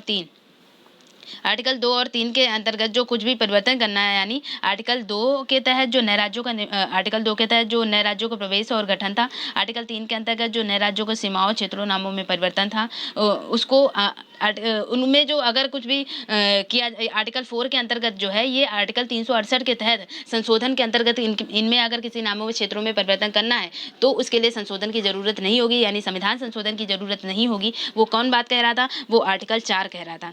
आर्टिकल 4 कह रहा था कि आर्टिकल 2 और 3 में कुछ भी परिवर्तन करना है तो वो आर्टिकल 4 कह रहा था कि आर्टिकल 368 के तहत इनमें संशोधन की जरूरत नहीं होगी, ये एक सामान्य बहुमत द्वारा पारित हो जाएंगे। तो इस पर ही डिस्प्यूट हुआ, यानी झगड़ा, यानी बेरवाड़ी मामला देखा, भारत बांग्लादेश विभाजन, भारत पाकिस्तान वाले विभाजन की बात हुई, जिसके फलस्वरूप क्या भारत बांग्लादेश विभाजन के फलस्वरूप यानी कुछ क्षेत्र आपसी सामंजस्य से कुछ क्षेत्र जो है 111 विदेशी अंतर क्षेत्र भारत ने बांग्लादेश को दिए, बांग्लादेश के पास जो अंतर क्षेत्र 51 भारत को सौंप दिए, और इस सामंजस्य के फलस्वरूप असम, पश्चिम बंगाल, मेघालय, त्रिपुरा जैसे राज्यों की उत्पत्ति होती है। तो अगर आप ये सब देख पा रहे हैं तो यहाँ पर आप देखेंगे, अगर ये तो हुआ कि विभाजन यानी 1947 यानी जो वर्तमान स्वरूप है वहाँ पर हम लोग देख रहे हैं कि कैसे कैसे राज्य हैं। 1947 यानी जब पहले यानी कि जब देशी रियासतों का एकीकरण कब हुआ, यानी जब केंद्र शासित प्रदेश और राज्यों का उद्भव हो रहा था तो हम देखेंगे कि जब आज़ादी के समय क्या था, आज़ादी के समय भारत में कितनी राजनीति की इकाइयाँ थी, आज़ादी के समय भारत में कई राजनीतिक इकाइयाँ थी, उनमें से कुछ थी जैसे ब्रिटिश प्रांत के अंतर्गत थी। जब हम लोगों ने सेकंड या थर्ड लेक्चर ले रहे थे तो हम लोगों ने क्या देखा था, जो कुछ ब्रिटिश प्रांत के अंतर्गत थी, कुछ देशी रियासतों के अंतर्गत थी। ब्रिटिश प्रांत वाले जो कुछ राज्य, कुछ स्टेट यानी भारत जो था, भारत में दो तरह की श्रेणियाँ, कुछ थे तो वो ब्रिटिश प्रांत के अंतर्गत थे, ब्रिटिश प्रांत के अंतर्गत यानी ब्रिटिश सरकार के शासन के अधीन थे, और दूसरी थी जो देशी रियासतें शासन कर रही थी। देशी रियासतों के अंतर्गत कौन था, जो राजा शासन कर रहा था, लेकिन ब्रिटिश राजशाही के आधिपत्य में शासन कर रहा था, यानी मालिकाना हक ब्रिटिश राजशाही का रहता था, लेकिन शासन करने वाला कौन रहता था, वो राजा रहता था। यानी यहाँ देशी रियासतें और ब्रिटिश प्रांत के अंतर्गत ये आपने देखा था। फिर जब 1947 भारत स्वतंत्रता अधिनियम आया, इसके अंतर्गत क्या हुआ कि इसके अंतर्गत ये निष्कर्ष निकाला गया कि जो ये देशी रियासतें हैं, वो जो देशी रियासतें हैं वो उनके पास 3 विकल्प दिए गए। यानी इसके तहत 1947 में जब भारत पाकिस्तान विभाजन हुआ, यानी 1947 के पहले क्या था, आज़ादी के पहले क्या था, आधे राज्य यानी बहुत सारे रीजन जो थे वो ब्रिटिश आधिपत्य के सीधे ब्रिटिश गवर्नमेंट के अधीन थे, और कुछ थे जहाँ पर देशी रियासतें शासन कर रही थी, जो इनडायरेक्ट रूप में ब्रिटिश शासन के अधीन थे। उन पर महारानी का शासन होता था, लेकिन सरकार चलाते थे, वहाँ पर जो शासन करते थे वो देशी रियासत वाले राजा करते थे। तो आपने देखा कि जब 1947 में भारत पाकिस्तान विभाजन होता है, आप समझते चले जाए, आपको सिनेरियो समझ में आ जाएगा। तो यहाँ पर क्या हुआ, जब 1947 में भारत पाकिस्तान विभाजन होता है तो आप देखेंगे कि जो ये देशी रियासतें थी, यानी ब्रिटिश काउंसिल वाले कुछ रीजन थे और यानी ब्रिटिश आधिपत्य वाले, ब्रिटिश सरकार के अधीन वाले कुछ रीजन थे और देसी रियासतों वाले कुछ रीजन थे। जब 1947 में भारत पाकिस्तान विभाजन हो जाता है तो जो देसी रियासतें थी उन देसी रियासतों के पास 3 विकल्प दे दिए जाते हैं, या तो आप भारत में शामिल हो जाएं, या फिर पाकिस्तान में शामिल हो जाएं, या फिर आप स्वतंत्र यानी या फिर आप स्वतंत्र आधिपत्य कर लें, यानी स्वतंत्र अपना राज्य सिद्ध बना लें। तो जब ये बात कह दी गई कि स्वतंत्र बना लें तो यहीं से गड़बड़ स्टार्ट हो जाती है। मैं आपको मैप दिखा देती हूँ। तो आप यहाँ पे ये देख पाएंगे कि आज़ादी के समय हमारा भारत का जो स्ट्रक्चर था वो कैसा था। आज़ादी के समय जो येलो वाला रीजन था वहाँ पर किसका आधिपत्य था? ब्रिटिश गवर्नमेंट का आधिपत्य था, यानी ब्रिटिश सरकार के शासन के अधीन था, ब्रिटिश प्रांत था। येलो वाला रीजन जितना भी है वो ब्रिटिश प्रांत के शासन के अधीन। ये पिंक वाला रीजन है वो किसके अधीन था? तो वो जो है वो देसी रियासतों के अधीन था। ये देख रहे हैं आप जम्मू कश्मीर वाला रीजन, तो यहाँ ये किसके अधीन था? वो देसी रियासतों के अधीन। यानी ये स्ट्रक्चर था हमारे भारत का आज़ादी के समय। तो यहाँ पर क्या था? ब्रिटिश प्रांत का शासन, येलो वाला जितना रीजन देख रहा है, जो पिंक वाला रीजन देख रहा है, यहाँ पर देसी रियासत शासन कर रही थी। तो जब 1947 में भारत पाकिस्तान विभाजन हो जाता है, यानी जब पाकिस्तान अलग हो गया और भारत अलग हो गया, तो जो वर्तमान सिनेरियो अब क्या बचा? जो देसी रियासतें थी, यानी 1947 के अंतर्गत जब स्वतंत्र और पृथक प्रभुत्व वाले जो भारत पाकिस्तान का विभाजन कर दिया जाता है कि अपना अलग अलग भारत अलग हो जाए और पाकिस्तान अलग 1947 में कर दिया गया। तो यहाँ पर 3 विकल्प देसी रियासतों के पास है, या तो वो पाकिस्तान में शामिल हो जाए, यानी जो देसी रियासतें थी या तो वो पाकिस्तान में शामिल हो जाएं, या फिर भारत में शामिल हो जाएं, या फिर खुद का यानी या फिर स्वतंत्र रहें। तो यहाँ पर आप देखेंगे इनके पास देसी रियासतों के पास 3 विकल्प, या भारत में शामिल हो जाएं, या फिर पाकिस्तान में शामिल हो जाएं, या फिर स्वतंत्र रहें। तो इन्होंने क्या किया? इनमें से कुछ जैसे 552 जो देसी रियासतें थी, अगर देखेंगे जो 552 देसी रियासतें थी, तो 552 जो देसी रियासतें थी वो भारत की भौगोलिक सीमा में थी। यानी अगर आप देखेंगे 552 देसी रियासतें क्या थी? वो भारत की भौगोलिक सीमा में थी रियासतें। तो ये क्या थी? भारत की भौगोलिक सीमा में थी। जो 500 उनमें से क्या हुआ? 552 में से 549 भारत में शामिल हो गई। 552 में से कितनी भारत में शामिल हो गई? तो 549। बची कितनी? 3। वो 3 रियासतें कौन सी बची? यानी 549 भारत में शामिल हो गई और 500 देसी रियासतों में से बची 3। वो 3 कौन सी? हैदराबाद, जूनागढ़ और जम्मू कश्मीर। हैदराबाद, जूनागढ़ और जम्मू कश्मीर। तो जो हैदराबाद था, यानी अब आपसे पूछा जाता है कि कौन सी देसी रियासतें जो थी कौन सी देसी रियासतें भारत में स्वेच्छा से नहीं सम्मिलित हुई? तो हैदराबाद, जूनागढ़ और जम्मू कश्मीर। फिर उसके बाद क्या हुआ? जो हैदराबाद था, हैदराबाद को पुलिस कार्यवाही से किसमें? भारत की देसी रियासतों में शामिल कर दिया गया। हैदराबाद को पुलिस कार्यवाही से पूछा जाता है, हैदराबाद रियासत जो है वो कैसे शामिल हुए? पुलिस कार्यवाही के द्वारा शामिल कर दिया गया। जो जूनागढ़ था उसको जनमत संग्रह क्या होता है कि जितने मेंबर यानी जूनागढ़ के तहत जो भी जितने सदस्य होंगे वो उन सदस्यों का वोटिंग करा दी जाती है, और अगर ज़्यादा से ज़्यादा लोग भारत में शामिल होने के पक्ष में होंगे और तो इस वजह से जब जूनागढ़ में बहुमत मिला कि भारत में ज़्यादा से ज़्यादा लोग भारत में शामिल होना चाहते हैं, तो यानी जनमत संग्रह से जूनागढ़ को शामिल कर लिया गया भारत में। और जो जम्मू कश्मीर था, जम्मू कश्मीर में उस समय हरि सिंह शासन करता था। उस समय हरि सिंह के टाइम पीरियड पे पाकिस्तान ने क्या किया? इस जम्मू कश्मीर वाले रीजन पर हमला कर दिया। तो जब पाकिस्तान वाले ने हमला कर दिया तो हरि सिंह ने मदद मांगी भारत से। तो हरि सिंह ने जब मदद मांगी तो जो पंडित जवाहरलाल नेहरू थे, तो यहाँ पर क्या हुआ? इनसे एक शर्त रखी गई कि आप विलय पत्र पर साइन करें पहले कि आप भारत में शामिल होना चाहते हैं, इस संधि के तहत ही हम आपकी मदद करेंगे। तो यहाँ पर क्या हुआ? इन्होंने फिर जबरन यानी फिर इन्होंने इनके पास मजबूरी थी और इन्होंने विलय पत्र पर साइन कर दिया। यानी हरि सिंह ने विलय पत्र यानी जम्मू कश्मीर जो है वो विलय पत्र के माध्यम से शामिल हुआ।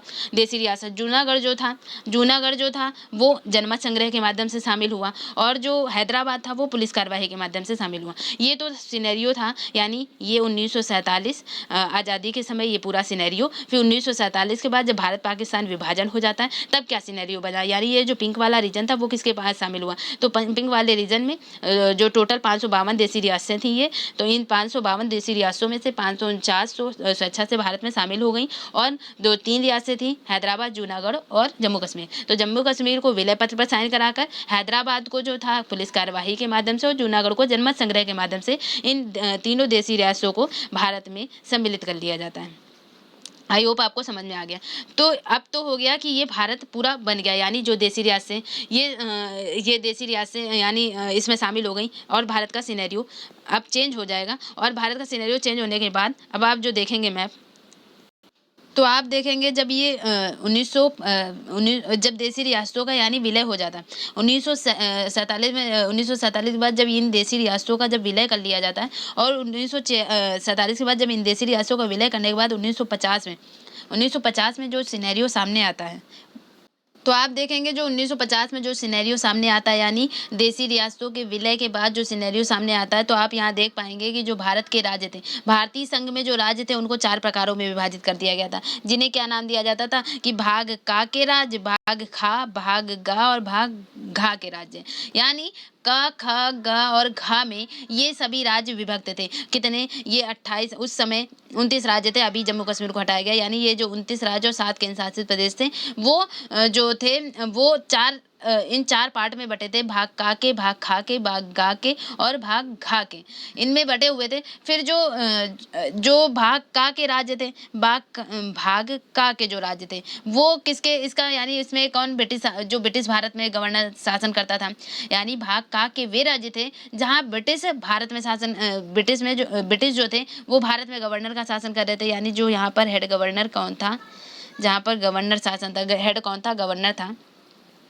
यहाँ पर हेड, इसका प्रमुख कौन होता था, जो ब्रिटिश गवर्नर होता था, वो ब्रिटिश जो था वो भारत में गवर्नर का शासन कर रहा था। यहाँ पर भारत का वाले राज्यों में जितने का के राज्य थे, जैसे असम हो गया, बिहार हो गया, मुंबई हो गया, आंध्र प्रदेश हो गया, मध्य प्रदेश हो गया, मध्य प्रदेश हो गया, मद्रास हो गया, उड़ीसा हो गया, पंजाब हो गया, और संयुक्त प्रांत यानी यूपी वाला रीजन, और पश्चिम बंगाल, ये क्या थे, यहाँ पर ब्रिटिश जो थे वो भारत में गवर्नर का शासन था, ब्रिटिश गवर्नर का शासन था। और जो भाग खा के राज्य थे, ये जो राज्य विधानमंडल था, यहाँ पर शाही शासन किसका था, यहाँ पर जो भाग खा के राज्य थे ये राज्य विधानमंडल के साथ शाही शासन कर रहे थे। यानी जो भाग खा के राज्य थे, ये भाग खा के राज्य क्या था, राज्य विधानमंडल के साथ शाही शासन कर रहे थे। शाही शासन कौन, भाग खा वाले राज्य जितने थे, हैदराबाद, जम्मू कश्मीर, मध्य प्रदेश, इसमें भी 9 राज्य शामिल किए गए थे। भाग का में भी 9 राज्य शामिल किए गए थे, और भाग गा में 10 राज्य शामिल किए गए थे। जो 10 राज्य थे ये किसके अंतर्गत शासन कर रहे थे, ये चीफ कमिश्नर वाले जो थे, यानी कुछ ये जो 10 राज्य थे वो चीफ कमिश्नर आयुक्त जो था, इनका प्रमुख क्या होता था, चीफ कमिश्नर आयुक्त के शासन में ये कार्य कर रहे थे। जो भाग गा था उसमें केवल अंडमान निकोबार द्वीप समूह था, ये अकेले था, यानी अंडमान निकोबार द्वीप को अकेले भाग के रूप में, अकेले भाग में प्रमुखता दी गई थी, भाग घा में। तो आपने देखा कि 1950 के सिनेरियो के बाद जो भारत में जितने राज्य थे और जितने राज्य और केंद्र शासित प्रदेश थे वो 4 श्रेणियों में विभक्त थे, का, खा, गा और घा में, जिनमें से का वाला थे यहाँ पर गवर्नर, यानी जो हेड होता था वो गवर्नर होता था, ब्रिटिश गवर्नर। जो खा वाले थे यहाँ पे राज्य विधानमंडल और शाही शासन के साथ साथ कार्य होता था, और जो गा वाले थे यहाँ चीफ कमिश्नर आयुक्त हुआ करते थे, और जो चीफ कमिश्नर आयुक्त के अधीन जो क्षेत्र थे, और जो घा के थे वहाँ पे अंडमान निकोबार द्वीप समूह अकेले था, जो केंद्र शासित प्रदेश हैं। तो ये तो था सिनेरियो 1950 के संविधान में जब भारतीय संघ शामिल, यानी जो संविधान 1950 के बाद जो भारत का सिनेरियो था वो ये था। फिर आप देखेंगे इसको जो मैप के थ्रू देखेंगे अगर, तो आपने देखा कि जब भारत यानी 1950 के बाद ये जो 4 भागों में विभाजित थे, यानी भारतीय संघ के राज्य जो 4 भागों में विभाजित थे, क, ख, ग और घ, इन 4 जो भागों में विभाजित जो राज्य क्षेत्र इसमें आ रहे थे, यानी भारतीय संघ के जो राज्य इसमें शामिल थे, वो उनका फिर उसके बाद 1950 के बाद इनमें क्या हुआ, इनमें कुछ भाग कह रहे हैं कि हमको भाषा के आधार पर अलग कर दिया जाए, यानी भाषा के आधार पर अलग करने के लिए मतभेद होने लगा, यानी दक्षिण भारत में सबसे पहले आवाज़ उठी आंध्र प्रदेश में। तो यहाँ पर 3 कमेटियाँ बनाई गई कि ये जो राज्य क्षेत्र हैं इनको कुछ चीफ कमिश्नरी के क्षेत्र के वाले कुछ रीजन थे, कुछ राज्य विधानमंडल और शाही शासन के अधीन वाले कुछ रीजन थे, कुछ ब्रिटिश गवर्नमेंट वाले, जो ब्रिटिश हेड वहाँ पे गवर्नर कौन होता था, ब्रिटिश प्रांत का जो गवर्नर होता था उसके अधीन कुछ क्षेत्र थे। तो इन क्षेत्रों का अब नवीनीकरण होना था एक तरह से अब जो वर्तमान भारत का सिनेरियो रचना था। तो वर्तमान भारत में इसके लिए 3 कमेटियाँ बनाई गई। इसके लिए 3 मेनली, पहले धर आयोग कमेटी बनाई गई, धर आयोग कमेटी।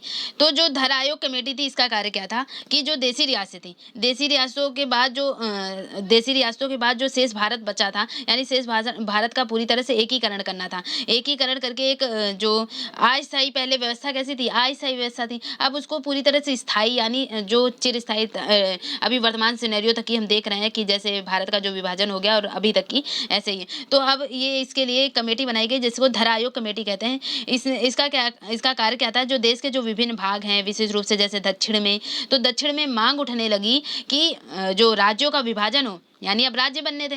पहले तो सब अलग अलग ब्रिटिश प्रांत के शासन का दिन, कुछ चीफ कमिश्नरी के शासन का दिन, कुछ जैसे कि राज्य विधानमंडल और शाही शासन के दिन थे। तो अब यहाँ पर जब वर्तमान सिनेरियो आना था, यानी भारत का सिनेरियो, तो यहाँ पर जो राज्य थे, वो राज्य पहले दक्षिण भारत वाले कुछ राज्य थे, इन राज्यों ने कहा कि मुझे भाषा के आधार पर अलग कर दिया जाए, यानी भाषा के आधार पर पुनर्गठन की मांग उठने लगी सबसे पहले दक्षिण भारत से। तो देसी रियासतों के बाद जो भारत में एकीकरण था, वो अस्थायी व्यवस्था थी, एकीकरण की अस्थायी व्यवस्था थी। फिर उसके बाद क्या हुआ कि विशेष रूप से जो दक्षिण में मांग उठने लगी कि राज्य को जो है भाषा के आधार पर इनका पुनर्गठन हो जाना चाहिए। तो देखेंगे जून 1948 में जो भारत सरकार ने जैसे मैं कह रही हूँ कि धर आयोग कमेटी हम लोग पढ़ रहे हैं, तो जून 1948 में जो एस.के. धर की अध्यक्षता में, तो एस.के. धर यानी ये इनकी अध्यक्षता थी, इसलिए इसे धर आयोग कहा गया। तो एस.के. धर की अध्यक्षता में एक जो पुनर्गठन, यानी राज्यों का पुनर्गठन था, जहाँ पे भाषाई प्रांत की आयोग की नियुक्ति की गई। तो एस.के. धर के आयोग की अध्यक्षता में भाषाई प्रांत आयोग की नियुक्ति की जाती है। यानी दक्षिण भारत में जब कहा जा रहा है कि भाषा के आधार पर राज्यों का पुनर्गठन हो, तो इसलिए एक कमेटी नियुक्त की गई जिसे कहा गया धर आयोग कमेटी। तो धर आयोग तो इसमें अध्यक्ष कौन बनाए गए, एस.के. धर बनाए गए। एस.के. धर, इसलिए धर आयोग कहा गया। एस.के. धर के नेतृत्व में एक भाषाई प्रांत आयोग की नियुक्ति की गई। की जो नियुक्ति की गई, तो इस आयोग ने जब अपनी रिपोर्ट प्रस्तुत की, यानी जून 1948 में ये कमेटी बनाई गई, और इस कमेटी ने 1948 दिसंबर में, यानी जून में ये कमेटी बनी और दिसंबर में इसने अपनी रिपोर्ट दे दी। एस.के. धर आयोग कमेटी ने दिसंबर 1948 में जब अपनी रिपोर्ट प्रस्तुत की, तो इस आयोग ने सिफारिश करी कि जो राज्यों का पुनर्गठन भाषा के आधार पर नहीं होगा, प्रशासनिक सुविधा के अनुसार होगा। यानी इसकी रिपोर्ट में क्या आया कि भाषा का जो पुनर्गठन होगा, वो जो भाषाई आधार पर, मतलब राज्यों का जो पुनर्गठन होगा, यानी राज्यों का पुनर्गठन वो भाषा के आधार पर नहीं होगा। यानी इसने उनके मत को काट दिया कि भाषा के आधार पर नहीं होगा, बल्कि किस पर होगा, प्रशासनिक सुविधा के आधार पर राज्यों का विभाजन किया जाएगा। प्रशासनिक सुविधा के आधार पर राज्यों का विभाजन किया जाएगा। ये थी एस.के. धर आयोग कमेटी की सिफारिश। इससे क्या हुआ, इससे जिन्होंने मांग उठाई थी कि जो दक्षिण भारत के लोग थे, उनमें से जो मांग उठी थी कि हमें भाषाई आधार पर अलग राज्य की संरचना, यानी अलग राज्य गठित कर दिया जाए हमारा, तो वहाँ पर क्या हो गया, असंतोष हो गया, क्योंकि इस कमेटी की रिपोर्ट जो है, वो इस कमेटी ने इनके प्रस्ताव को नकार दिया और कहा कि राज्यों का जो पुनर्गठन है वो भाषा के आधार पर नहीं हो सकता, बल्कि प्रशासनिक जो सुविधा होगी, यानी प्रशासनिक सुविधा के आधार पर राज्यों का पुनर्गठन किया जाएगा। तो इन्होंने उनकी मांगों को ठुकरा दिया, तो क्या हुआ, फिर वहाँ पे असंतोष फैल जाएगा। तो जहाँ से मांग उठी, यानी दक्षिण भारत से, फिर असंतोष फैलने के फलस्वरूप फिर सरकार के पास मजबूरी होगी कि वो कोई ना कोई आयोग या कमेटी निर्धारित करें। तो परिणाम स्वरूप क्या हुआ, कांग्रेस ने एक अन्य भाषाई प्रांत समिति का गठन किया। एक अन्य भाषाई प्रांतीय समिति का गठन किया, जिसका नाम रखा गया जेवीपी कमेटी। जेवीपी यानी जवाहरलाल नेहरू थे इसमें, जवाहरलाल नेहरू और वल्लभ भाई पटेल, और फिर उसके बाद पी यानी पट्टाभी सीतारमैया।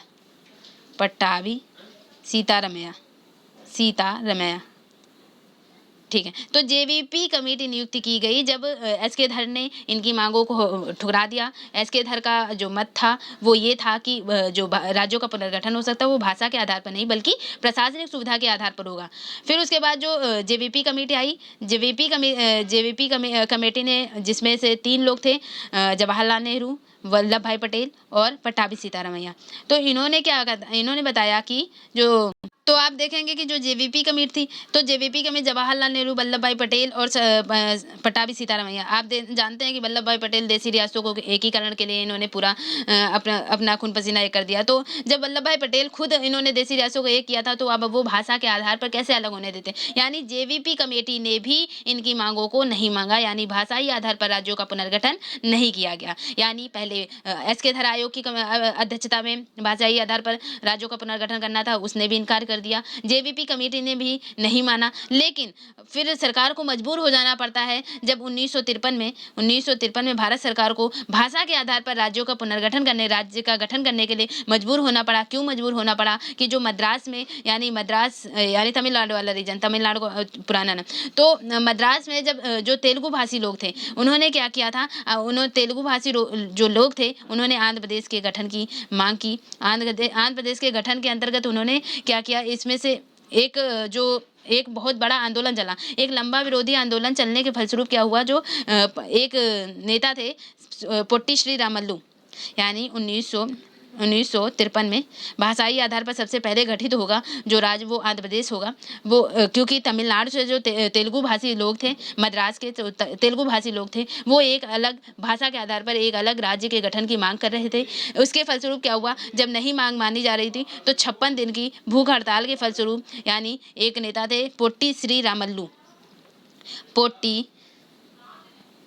पोट्टी श्री रामल्लू, तो पोट्टी श्री रामल्लू ने जो है अनशन कर लिया था, भूख हड़ताल करी, और भूख हड़ताल के बाद एक कांग्रेसी कार्यकर्ता थे पोट्टी श्री रामल्लू, इनका निधन हो जाता 56 दिन की भूख हड़ताल के बाद, और इसके बाद एक तरह से जन आंदोलन हो जाता वहाँ पर। पोट्टी श्री रामल्लू के निधन के बाद लोगों हिंसा भड़क जाती, और पोट्टी श्री रामल्लू के बाद सरकार मजबूर होकर के 1953 में भाषा के आधार पर पहले राज्य का गठन कर देती है और वो आंध्र प्रदेश हो जाता है। यानी यहाँ पर फिर उसके लिए अब जब पोट्टी श्री रामल्लू का निधन हो जाता 56 दिन की भूख हड़ताल के बाद, तो अब एक आयोग आया, फजल अली आयोग।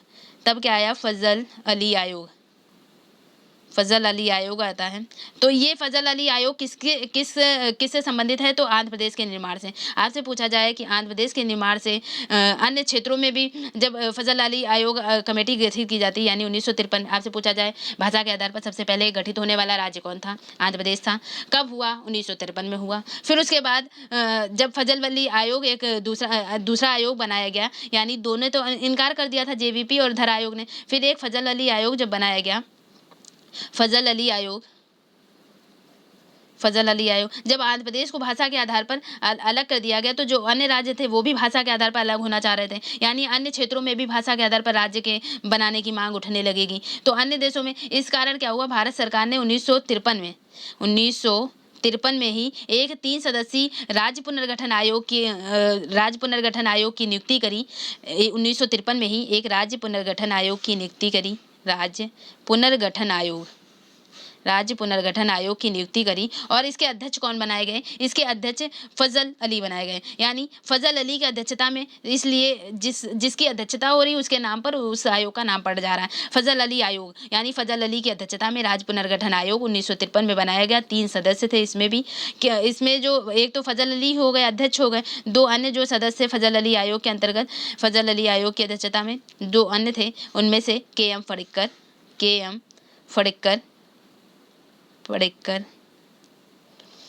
पडिक्कर और जो दूसरे थे वो एच एन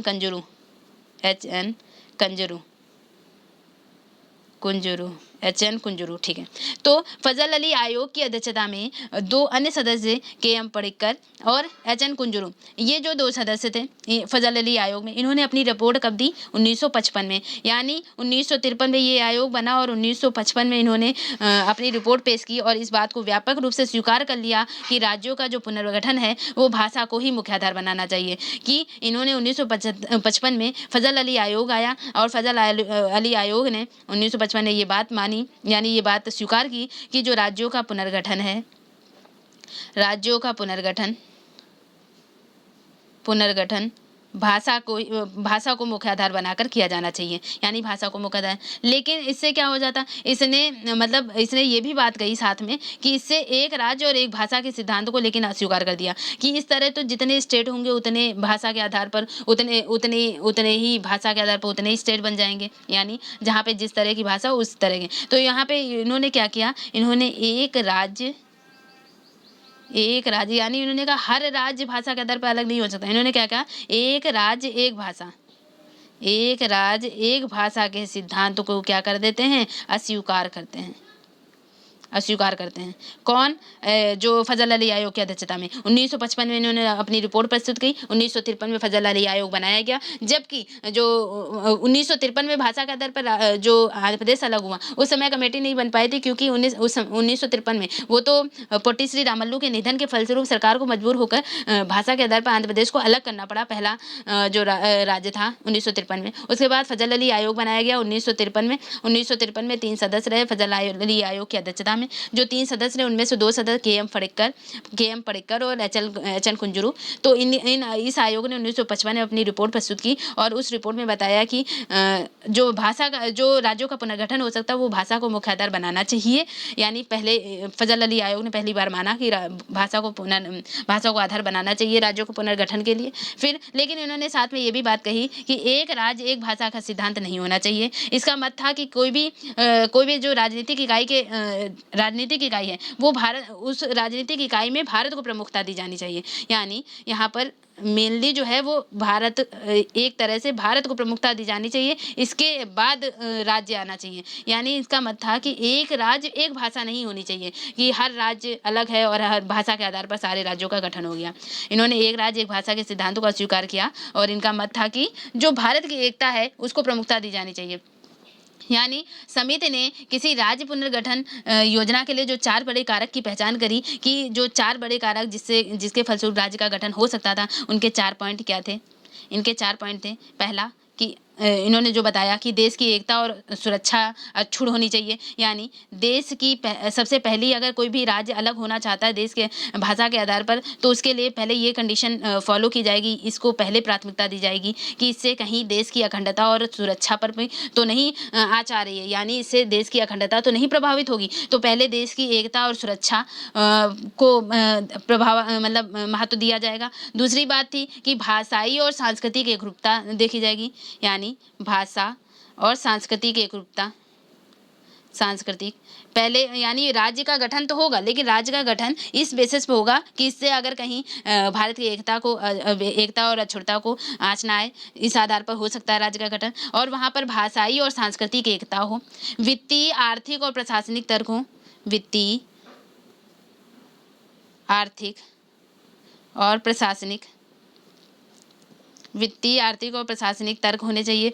फिर उसके बाद जैसे प्रत्येक राज्य है और पूरे देश में लोगों के कल्याण की जो योजना हो, अगर उस स्टेट के बनने से, तभी कोई स्टेट अलग बन सकता है। तो इस आयोग ने सलाह दी कि जो मूल संविधान है, मूल संविधान के अंतर्गत, जैसे मूल संविधान क्या कहता है कि भारत की एकता और अखंडता को अक्षुण्ण रखने की बात की जा रही है, तो अगर उसको पहले प्राथमिकता दी जाएगी तब एक राज्य का गठन किया जाएगा। ये तो था फजल अली आयोग की अध्यक्षता के आधार पर। तो जो फजल अली आयोग की अध्यक्षता, यानी फिर उसके बाद जो राज्य पुनर्गठन अधिनियम है, इस अधिनियम के बाद जैसे मूल संविधान में अगर देखा जाए तो देख रहे हैं कि जब ये फजल अली आयोग आया, फजल अली आयोग की अध्यक्षता के बाद क्या हुआ, जो हमने पहले 1950 में जो सिनेरियो देखा था, यानी 1950 में जो सिनेरियो था भाग का के राज्य, खा के राज्य, गा के राज्य और घा के राज्य। तो यहाँ से क्या किया जाता है, जब राज्यों का पुनर्गठन हो रहा है तो राज्यों के पुनर्गठन के अंतर्गत क्या हो जाता है कि जो भाग का है, भाग खा के राज्य हैं, इनको समाप्त कर दिया जाता है। इनको समाप्त करके कुछ राज्यों को संघ शासित क्षेत्र बना दिया जाता है, कुछ राज्यों को दूसरे राज्यों से मर्ज कर दिया जाता है।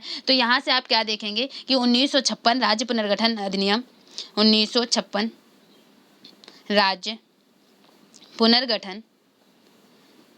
पुनर्गठन अधिनियम 1956 1956 में राज्य पुनर्गठन अधिनियम और जो 7वां संविधान संशोधन 1956, 7वां संविधान संशोधन 1956 में हुआ।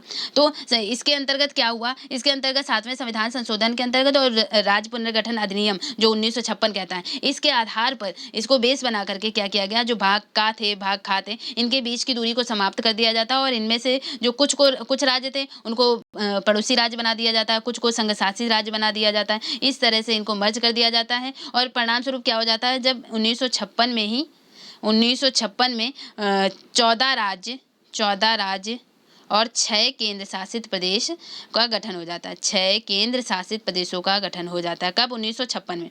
1956 में आपसे क्वेश्चन कैसे बनेगा, राज्य पुनर्गठन अधिनियम के आधार 1956 के आधार पर 1956 में कितने राज्य और कितने केंद्र शासित प्रदेश थे? 14 राज्य थे, 14 राज्य और 6 केंद्र शासित प्रदेश थे, 6 केंद्र शासित प्रदेश थे, केंद्र शासित प्रदेश है। उसके बाद जो वर्तमान सिनेरियो देख रहे हैं, वर्तमान सिनेरियो में हम देख रहे हैं 28 राज्य और 9 केंद्र शासित प्रदेश हैं। तो ये जो विभाजन हुआ, यानी कुछ उसके बाद कुछ काट कर अलग किए गए, किसी की भूमि क्षेत्र सीमाओं नामों में परिवर्तन किया गया, वो किस आर्टिकल के तहत किया जा रहा है? वो आर्टिकल 3 के अंतर्गत किया जा रहा होगा। आर्टिकल 2 और 3, आर्टिकल 2 और 3 ही तो कह सकते हैं नए राज्यों की सीमाओं नामों में परिवर्तन किया जा सकता है, किसी भी क्षेत्र की राज सीमा को घटा और बढ़ा सकते हैं। और तो ये सब किसके अंतर्गत? आर्टिकल 3 के अंतर्गत किया जा रहा था। तो आर्टिकल 3 के अंतर्गत तो हम देखेंगे जो 1956 के बाद जो सिनेरियो हुआ, 1956 के बाद नए राज्य बने, कुछ संघ शासित क्षेत्र बने, किन्हीं को शामिल कर दिया गया। तो यहाँ पर आप देखेंगे तो 1956 के पहले भारत का नक्शा क्या था? ये था।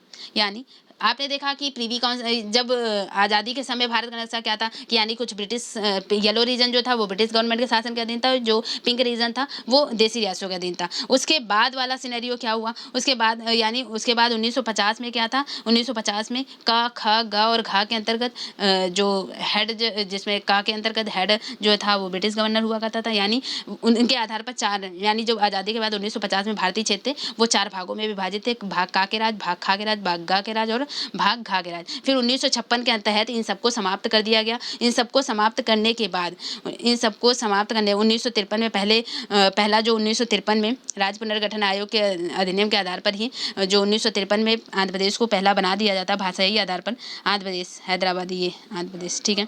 तो यहाँ पर आप देखेंगे पहले ये उस टाइम का सिनेरियो, यानी ये उस टाइम का मैप है जब 1956 के पहले का मैप। यानी यहाँ पर क्या होता था, बम्बई प्रेसिडेंसी हुआ करती थी। तो बम्बई प्रेसिडेंसी को अब काट कर कब अलग किया जाएगा, तो बम्बई प्रेसिडेंसी है इसको 1960 में काट करके यानी गुजरात को अलग किया जाएगा और महाराष्ट्र को अलग किया जाएगा। इस बम्बई प्रेसिडेंसी में बॉम्बे को महाराष्ट्र और गुजरात में तोड़ दिया जाता है। यानी अब क्या किया जा रहा है, 1956 में व्यापक स्तर पर राज्यों के पुनर्गठन के बाद क्या होगा, जो वर्तमान राजनीतिक मानचित्र है इसमें बहुत सा भेदभाव, जो विभेदता देखने को मिलती है। एक तरह से नए राज्य जो गठित हुए, तो ये नए राज्य कैसे गठित हुए, पहले तो 14 राज्य और 6 संघ शासित प्रदेश से। अब आप देख रहे हैं वर्तमान में कितने राज्य हैं, 28 राज्य। यानी जो 14 बाद में बने वो किसको किसको काट कर मर्ज करे गए, किसको किसको बने।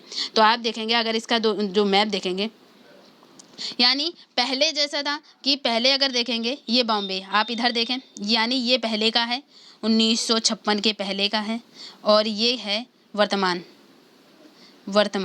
तो आप इसमें दोनों में कंपैरिजन कर लीजिए।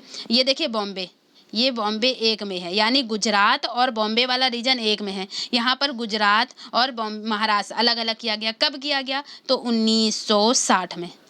1960 में जो महाराष्ट्र है और गुजरात है, तो इसमें भी क्या था कि 1960 में जो द्विभाषी राज्य यानी जो मुंबई था उसको 2 राज्यों में विभक्त कर दिया जाता है। महाराष्ट्र था, महाराष्ट्र में मराठी भाषा बोलने वाले लोग हो गए थे और गुजरात में गुजराती भाषा, यहाँ पर गुजराती भाषा बोलने के आधार पर अलग किया गया और महाराष्ट्र में मराठी भाषा जो बोलते थे वो लोग शामिल हो गए। तो यहाँ पर 1960 में विभाजन हो जाता है और 1960 में इसको बम्बई नाम देते थे पहले। तो 1960 में विभाजन होने के बाद ये देखिए आप बम्बई ही लिखा है, ठीक है, बम्बई। तो आप देखेंगे कि 1960 में इस बम्बई का विभाजन हो जाता है और 2 अलग स्टेट बन जाते हैं, गुजरात और महाराष्ट्र, 1960 में पहली बार, ठीक है। ये हुए 1960 में इनका विभाजन हुआ और 2 बन गए, ठीक है। तो 14 थे, 14 के बाद ये क्या हो गया, गुजरात जब बना, महाराष्ट्र से काटकर गुजरात बना, तो ये क्या हुआ, 15वां हो गया। यानी अभी तक कि आपके पास 14 राज्य हैं और 6 संघ शासित प्रदेश थे। अब क्या हुआ, ये 15वां हो गया। 15वां कौन सा बना, गुजरात बन गया, ठीक है। फिर 1960 के बाद 1961 में ही गोवा, दमन, दीव, अगर 1960 के बाद 1961 में दादरा एवं नगर हवेली जो है, 1961 में दादरा एवं नगर हवेली आप यहाँ देख पाएंगे, यहाँ पे नहीं मेंशन है और यहाँ पे भी नहीं मेंशन। तो यहाँ पर आप देखेंगे जो दादरा एवं नगर हवेली वाला रीजन है वो कब होता है, 1961 में। जो 1954 के बाद जब स्वतंत्र होने के बाद यहाँ पुर्तगाल का, पहले आप देखेंगे तो दादरा और नगर हवेली पर 1954 में किसका, 1954 तक की किसका शासन था, तो पुर्तगालियों का शासन था फ्रांस पर। ये दादरा एवं नगर हवेली पर 1954 तक की किसका शासन था, तो पुर्तगालियों का शासन था। फिर यहाँ से जब पुर्तगाली यानी पुर्तगालियों से स्वतंत्र हो जाता है दादरा एवं नगर हवेली, 1961 में क्या होगा, 1961 में यहाँ से कहा जाता है कि जो 10वां संविधान संशोधन हुआ, इसको संघ शासित क्षेत्र यानी यूनियन टेरिटरीज बनाया जाता है। यूनियन टेरिटरीज दादरा एवं नगर हवेली को कब बनाया गया, तो 10वें संविधान संशोधन, 10वें संविधान संशोधन 1961 के तहत दादरा एवं नगर हवेली को संघ शासित क्षेत्र का दर्जा दे दिया जाता है। 1954 में ये स्वतंत्र हो जाता है, यानी पुर्तगाल के शासन से स्वतंत्र हो जाता है। तो आप देखेंगे दादरा एवं नगर हवेली यूनियन टेरिटरीज बन जा रहा है। यहाँ पे 15वां राज्य गुजरात बना, ठीक है, 15वां राज्य गुजरात बना महाराष्ट्र से अलग होने के बाद। और गोवा जो है, गोवा भी 1961 में ही अलग होता है। 1961 में ही गोवा को भी, अगर आप देखेंगे तो गोवा को भी एक नए राज्य का दर्जा जो दिया जाता है, तो गोवा। तो आप देखेंगे जो गोवा, दमन और दीव, गोवा, दमन, दीव को एक साथ पहले 1961 में पुलिस कार्रवाई द्वारा अपने अंदर अपने अधिकार क्षेत्र में लिया जाता है, गोवा, दमन, दीव को। फिर गोवा को 1987 में गोवा को पूर्ण राज्य का दर्जा दे दिया जाता है। गोवा को 1987 में पूर्ण राज्य का दर्जा बना दिया जाता है गोवा को। और जो दमन और दीव थे वो संघ शासित यानी यूनियन टेरिटरीज ही बने रहते हैं। पुडुचेरी, अगर ये आप पुडुचेरी देख रहे होंगे, पुडुचेरी के 4 जिले माहे, यानम, कराईकल और पुडुचेरी के 4 जिले जिन पर फ्रांसीसियों का गठन था, यानी फ्रांसीसियों का जो आधिपत्य था। तो 1954 में क्या हुआ, फ्रांस ने इसको भारत को दे दिया। 1954 में पुडुचेरी को जो फ्रांस ने भारत को दे दिया। तो 1962 तक की ये क्या थे, 1962 तक की अधिग्रहित क्षेत्र के अंतर्गत रहे। लेकिन जब 14वां संविधान संशोधन हुआ तो इसको एक यूनियन टेरिटरीज बना दिया गया। किसको, पांडिचेरी को यूनियन टेरिटरीज बना दिया गया 14वें संविधान संशोधन के अंतर्गत। तो आप देख रहे हैं, पहले राज्य में बता दूं कि 15वां राज्य जो बना, 15वां गुजरात बना महाराष्ट्र से काट करके। फिर उसके बाद 1960 में बना, कब बना, तो 1960 में बना। और फिर पंजाब से काट कर क्या बना था, पंजाब से हरियाणा बना। पंजाब से काट कर क्या क्या बना, जैसे हरियाणा, पंजाब तो अलग है ही, ये पंजाब एक हुआ, तो ये दूसरा हरियाणा, चंडीगढ़ और हिमाचल प्रदेश। ये किससे काट कर बने, तो पंजाब से हिमाचल प्रदेश, हरियाणा, पंजाब और चंडीगढ़, ये जो थे वो पंजाब से काट कर बने। उनमें से हरियाणा को जो था, यानी कि जो हिमाचल प्रदेश है, इनको अभी पूर्ण राज्य का दर्जा भी दिया जाएगा। तो आप देखेंगे कि पंजाब से काट कर किसको अलग किया गया, पहले हरियाणा, चंडीगढ़, हिमाचल प्रदेश और पंजाब, ये 4 भागों में टूटा पंजाब। ये गुजरात अलग हुआ, ये 15वां था। फिर उसके बाद ये 1966 में हुआ था, 1966 में। फिर उसके बाद आप देखेंगे नागालैंड 16वां राज्य बनता है 1963 में। ये 1960 की बात थी गुजरात, और नागालैंड 1963 में 16वां राज्य बनता है। 16वां राज्य कब, नागालैंड बना। फिर उसके बाद 17वां राज्य जैसे बना, तो 17वां राज्य जैसे हरियाणा बनता है। तो आप देखेंगे जो 17वां राज्य था वो 17वां राज्य क्या बनता है, हरियाणा। आपने देखा पंजाब से काट कर क्या क्या बना, पंजाब, हरियाणा। 1966 में ये क्या बना था, 4, पंजाब, हरियाणा, चंडीगढ़ और हिमाचल प्रदेश। इनमें से जो पहले 15वां राज्य क्या बना, 15वां राज्य बना गुजरात। 16वां कौन सा बना, नागालैंड। फिर 17वां कौन सा बना, तो हरियाणा। 17वां हरियाणा बना, हरियाणा। ये हरियाणा क्या हुआ, 17वां। फिर 17वें के बाद हरियाणा 18वें में जो हिमाचल प्रदेश था उसको पूर्ण राज्य का दर्जा दे दिया जाता है। पूर्ण राज्य का दर्जा 18 हरियाणा को, हिमाचल प्रदेश को, ये हुआ 18, इसको पूर्ण राज्य का दर्जा दे दिया जाता है। फिर उसके बाद जो 19वां बनता है, 19वां मणिपुर बनता है। मणिपुर आप यहाँ पे अपने मैप में नोट करते जाएं। 19वां मणिपुर बना। फिर 20वां त्रिपुरा बना, ये त्रिपुरा, ये हुआ 20वां। और फिर 20वां त्रिपुरा बना। 21वां मेघालय बना, मेघालय आप देख पाएंगे यहाँ पे, ये मेघालय 21वां मेघालय बन जाता है। फिर जो 22वां बना, तो 22वां आपका जो 22वां राज्य बना वो सिक्किम बनता है। सिक्किम कैसे, सिक्किम को पूर्ण राज्य का दर्जा 22वां जो है वो सिक्किम बन जाता है। ये आप सिक्किम देख पाएंगे, ये है सिक्किम 22वां। फिर 23वां कौन सा बनता है काटकर, तो मिजोरम, मिजोरम, मणिपुर, और ये रहा मिजोरम। ये क्या है, 23वां।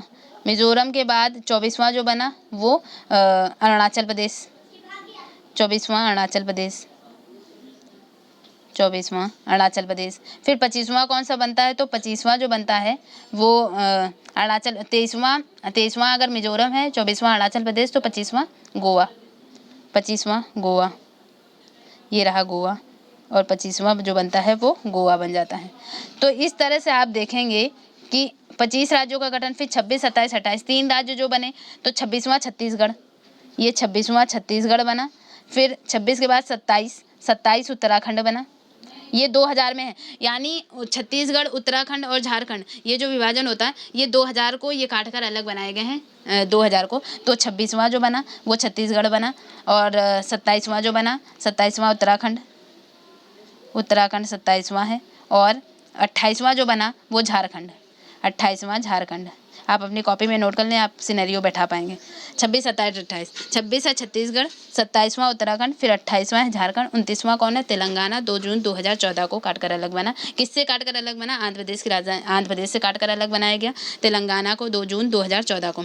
और दोनों की राजधानी हैदराबाद ही है, और आंध्र प्रदेश की राजधानी हैदराबाद और तेलंगाना की राजधानी भी हैदराबाद है। 2024 तक ही, क्योंकि 2 जून 2014 को बना, तो कोई भी अमेंडमेंट होता है वो 10 साल के लिए होता है, 10 साल के लिए होता है, इसलिए 2024 में इसकी राजधानी चेंज होने की बात है, तो 2024 में ही चेंज की जा सकती है। 10 साल तक की कोई भी राजधानी अगर अमेंडमेंट के तहत बन गई तो फिर बनी रहेगी 10 साल तक। फिर 2024 में चेंज होगी अमरावती जैसे, तो अमरावती आंध्र प्रदेश की राजधानी, हैदराबाद जो है वो तेलंगाना की राजधानी हैदराबाद, और जबकि आंध्र प्रदेश की प्रस्तावित राजधानी क्या है, अमरावती है।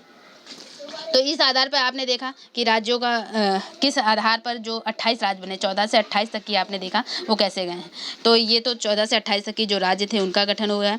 फिर आप देखेंगे कि कुछ क्षेत्र, मैंने बताया था कुछ क्षेत्रों का नामों में परिवर्तन हुआ। जैसे नामों में परिवर्तन करने की शक्ति किसमें थी, आर्टिकल 3 में थी। आर्टिकल 3 के अंतर्गत क्या होता था, नामों में परिवर्तन भी कर सकते हैं। तो राज्यों के नामों में परिवर्तन किसका किसका नाम परिवर्तित किया गया, अगर आपसे पूछा जाए, जैसे संयुक्त प्रांत किसका पुराना नाम है, यूपी। उत्तर प्रदेश का संयुक्त प्रांत किसका पुराना नाम है, तो यूपी का पुराना नाम है।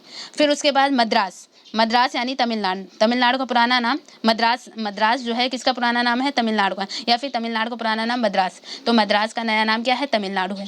मैसूर का नया नाम क्या है, कर्नाटक है, कर्नाटक। इसका पुराना नाम क्या था, मैसूर, तो मैसूर का नया नाम क्या है, कर्नाटक है। नए नाम, ये था ना कि नामों में परिवर्तन कर सकते हैं, तो नए नाम कौन कौन से नाम परिवर्तित किए गए, संयुक्त प्रांत का नाम यूपी रखा गया, और मद्रास का नाम तमिलनाडु, मैसूर का नाम बदलकर कर्नाटक रखा गया। इसी तरह जो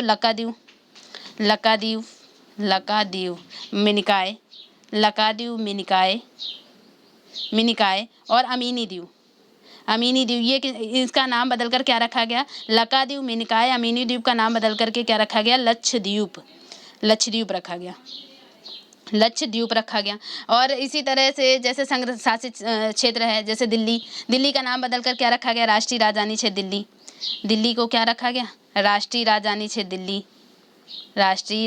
क्षेत्र दिल्ली।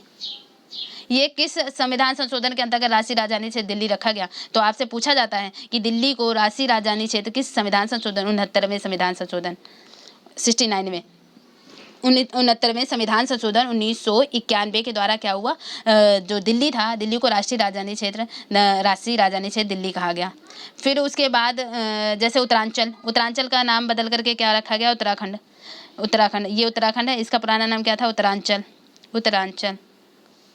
और जैसे पांडिचेरी है, उसका नया नाम क्या है, पुडुचेरी, तो पांडिचेरी का पुराना नाम नया नाम पुडुचेरी है, पुराना नाम क्या था, पांडिचेरी। उड़ीसा का पुराना नाम क्या था, उड़ीसा का जो नया नाम है वो ओडिशा है, और पुराना नाम क्या था, उड़ीसा। तो 2011 में उड़ीसा का जो पुनः नामकरण हुआ और उड़ीसा को ओडिशा कहा जाने लगा। पांडिचेरी को पुडुचेरी, उत्तरांचल को उत्तराखंड कहा गया, मद्रास को तमिलनाडु कहा गया, मैसूर को कर्नाटक कहा गया, लक्षद्वीप, मिनिकॉय और अमीनी द्वीप को लक्षद्वीप कहा गया और संयुक्त प्रांत को यूपी कहा गया। तो आपने देखा ये नामों में परिवर्तन हुआ किससे, आर्टिकल 3 के अंतर्गत। नए राज्यों का गठन जैसे तेलंगाना गठित हुआ, या जो 14 थे, 14 के बाद जो 14 और राज्य बने, 28 राज्य। तो ये 28 राज्य जो बने वो नए राज्यों का जो राज्यों के नामों में परिवर्तन, राज्य क्षेत्र सीमा घटा बढ़ा सकते थे, ये सब किसके अंतर्गत, आर्टिकल 3 के अंतर्गत परिवर्तित हुए। आपने देखा जो आर्टिकल 1, 2, 3 में जो परिवर्तन कर सकते थे, यानी जो परिवर्तन कर सकते थे वो किस बहुमत के माध्यम से कर सकते थे, सामान्य बहुमत के माध्यम से कर सकते थे। क्यों सामान्य बहुमत के माध्यम से कर सकते थे, क्योंकि आर्टिकल 4 में कहा गया है, आर्टिकल 4 में कहा गया कि जो आर्टिकल 2 और 3 के अंतर्गत राज्यों की सीमाओं नामों में परिवर्तन होगा वो आर्टिकल 368 के अंतर्गत नहीं आएगा। अगर आर्टिकल 368 क्या कहता है, संविधान का संशोधन करने की बात कहता है, तो अगर आर्टिकल 368 के अंतर्गत नहीं आएगा तो विशेष बहुमत की आवश्यकता नहीं होगी। अगर विशेष बहुमत की आवश्यकता नहीं है तो यानी कि इनको सामान्य बहुमत के द्वारा पारित किया जा सकता है, सामान्य बहुमत के।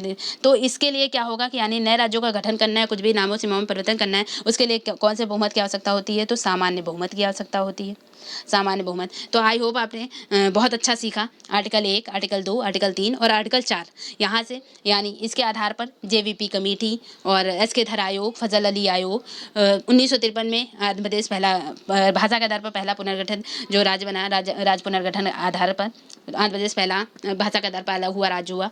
फिर उसके बाद जो नए राज्य 26, 27, 28, 29, 26, 27, 28 तक की, यानी 14 से 28 तक की जो नए राज्य बने उनके बारे में कब कौन सा राज्य अलग हुआ ये देखा आपने।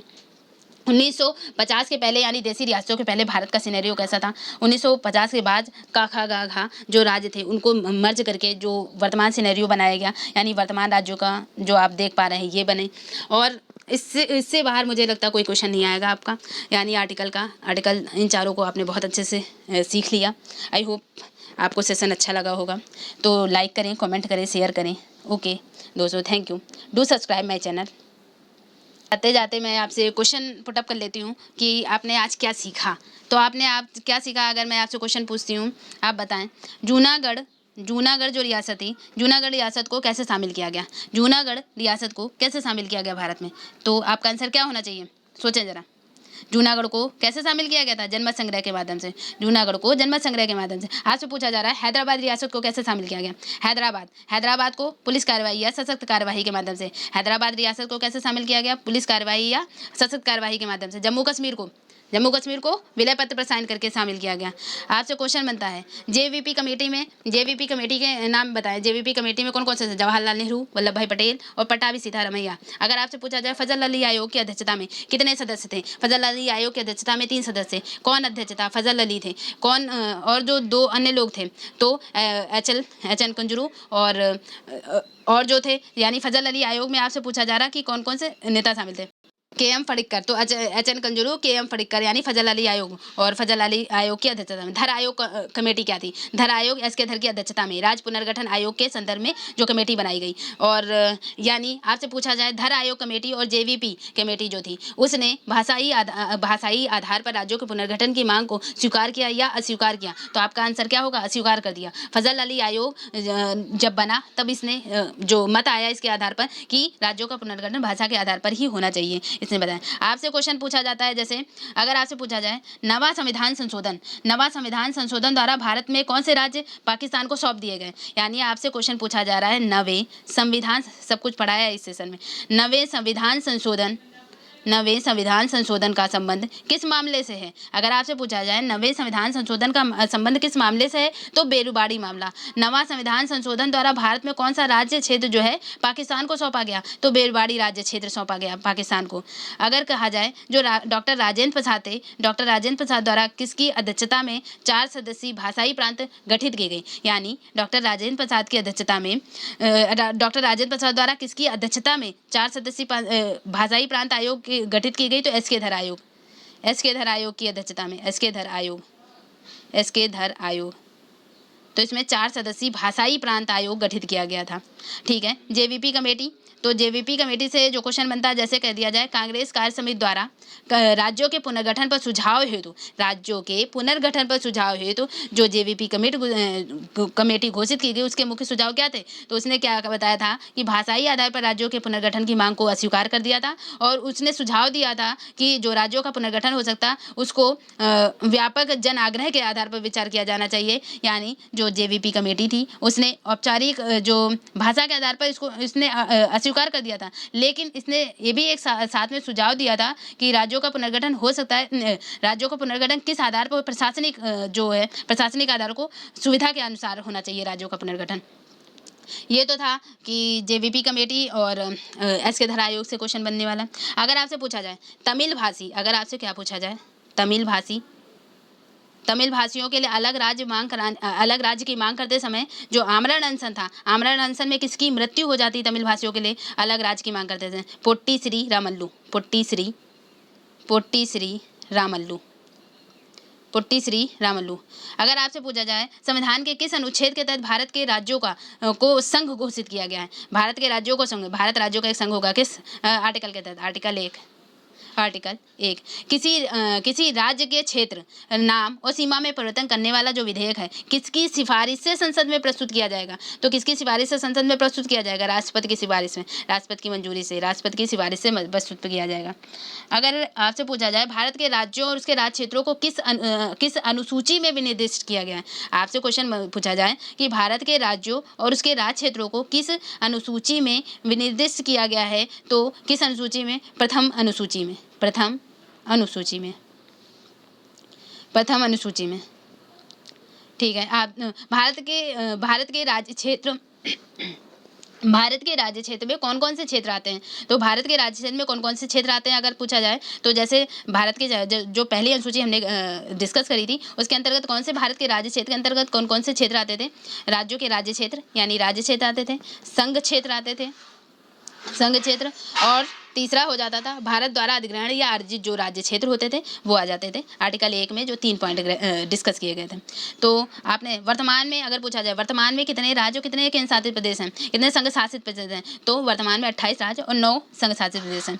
28वां राज्य कब बना? क्वेश्चन 28वां राज्य यानी 26, 27, 28 आपने देखा था, 26, 27, 28 छत्तीसगढ़ और उत्तराखंड, झारखंड। तो आपसे पूछा जाएगा 26वां राज्य, यानी पूछा जाएगा कि भारत के 26वें राज्य के रूप में छत्तीसगढ़ का गठन कब किया गया? तो छत्तीसगढ़ जो बना था, छत्तीसगढ़, उत्तराखंड और झारखंड। तो छत्तीसगढ़ कब बना? तो छत्तीसगढ़ 1 नवंबर 2000 को बना काटकर, और छत्तीसगढ़ के बाद उत्तराखंड बना 9 नवंबर 2000 को, और जो झारखंड बना, तो झारखंड कब बना? 15 नवंबर 2000 को। यानी इन तीनों का जो गठित हुए, छत्तीसगढ़, उत्तराखंड और झारखंड, ये 2000 को गठित हुए, अलग हुए। और 2000 में कब? तो छत्तीसगढ़ 1 नवंबर, उत्तराखंड 9 नवंबर और झारखंड जो थे वो 15 नवंबर 2000 को अलग हुआ। अगर आपसे पूछा जाए कि फ्रांसीसी जो था, अगर पूछा जाए कि फ्रांसीसी उपनिवेश जो थे वो 1962 में संघ राज्य में कौन सा किस समझौते द्वारा जो फ्रांसीसी उपनिवेशों को 1962 में कौन सा संघ राज्य क्षेत्र जो है वो गठित किया गया? तो 1962 में कौन सा संघ राज्य क्षेत्र गठित किया गया? तो पांडिचेरी को यूनियन टेरिटरी गठित किया गया था। पांडिचेरी को 1962 में जो संघ राज्य क्षेत्र गठित किया गया था। अगर पूछा जाए मूल संविधान में क्वेश्चन, मूल संविधान में जो राज्य थे, यानी अगर आपसे पूछा जाए कि मूल संविधान में राज्यों को कितने वर्गों में विभाजित किया गया था, आपसे क्वेश्चन है मूल संविधान में राज्यों को कितने वर्गों में विभाजित किया गया था? तो 4 वर्गों में। कौन कौन से 4 वर्ग? 4 वर्ग क, ख, ग और घ। यानी आपसे क्वेश्चन पूछा जा रहा है मूल संविधान में राज्यों को कितने वर्गों में विभाजित किया गया था? तो 4 वर्गों में, क, ख, ग और घ। अगर पूछा जाए 1953 में राज्य पुनर्गठन आयोग जो गठित किया गया वो किसकी अध्यक्षता में? तो फजल अली आयोग की अध्यक्षता में। अन्य सदस्य KN पडिक्कर और HN कुंजरू थे। 1 अक्टूबर 1953 को सर्वप्रथम किस राज्य का गठन हुआ भाषाई आधार पर? 1953 में किस राज्य का गठन हुआ भाषाई आधार पर? आंध्र प्रदेश। आई होप आपने सेशन को समझ लिया, उससे बनने वाले क्वेश्चन को भी समझ लिया। और अगर कहा जाए कि 1912 में भाषाई आधार पर किन राज्यों का गठन किया गया, तो बिहार, उड़ीसा और असम। तो इस प्रकार से आपने इस चैप्टर से बनने वाले क्वेश्चंस को देखा, और इससे डीप और नहीं हो सकता। तो आपने बहुत अच्छे से आई थिंक समझ लिया। तो okay, do subscribe my channel, like, comment and share. Thank you दोस्तों। और आप जुड़े ज़रूर रहें, यानी आप सेशन को देख रहे हैं तो आप स्टार्टिंग से लास्ट तक देखते जाएं। तो इससे आप क्या होगा, आप हर उस शब्द से परिचित होंगे जो आपके लिए नया होगा। तो आई होप आपको समझ आएगा, और आप बाद में इम्प्रूवमेंट आप अपना देखेंगे। ओके दोस्तों, थैंक यू।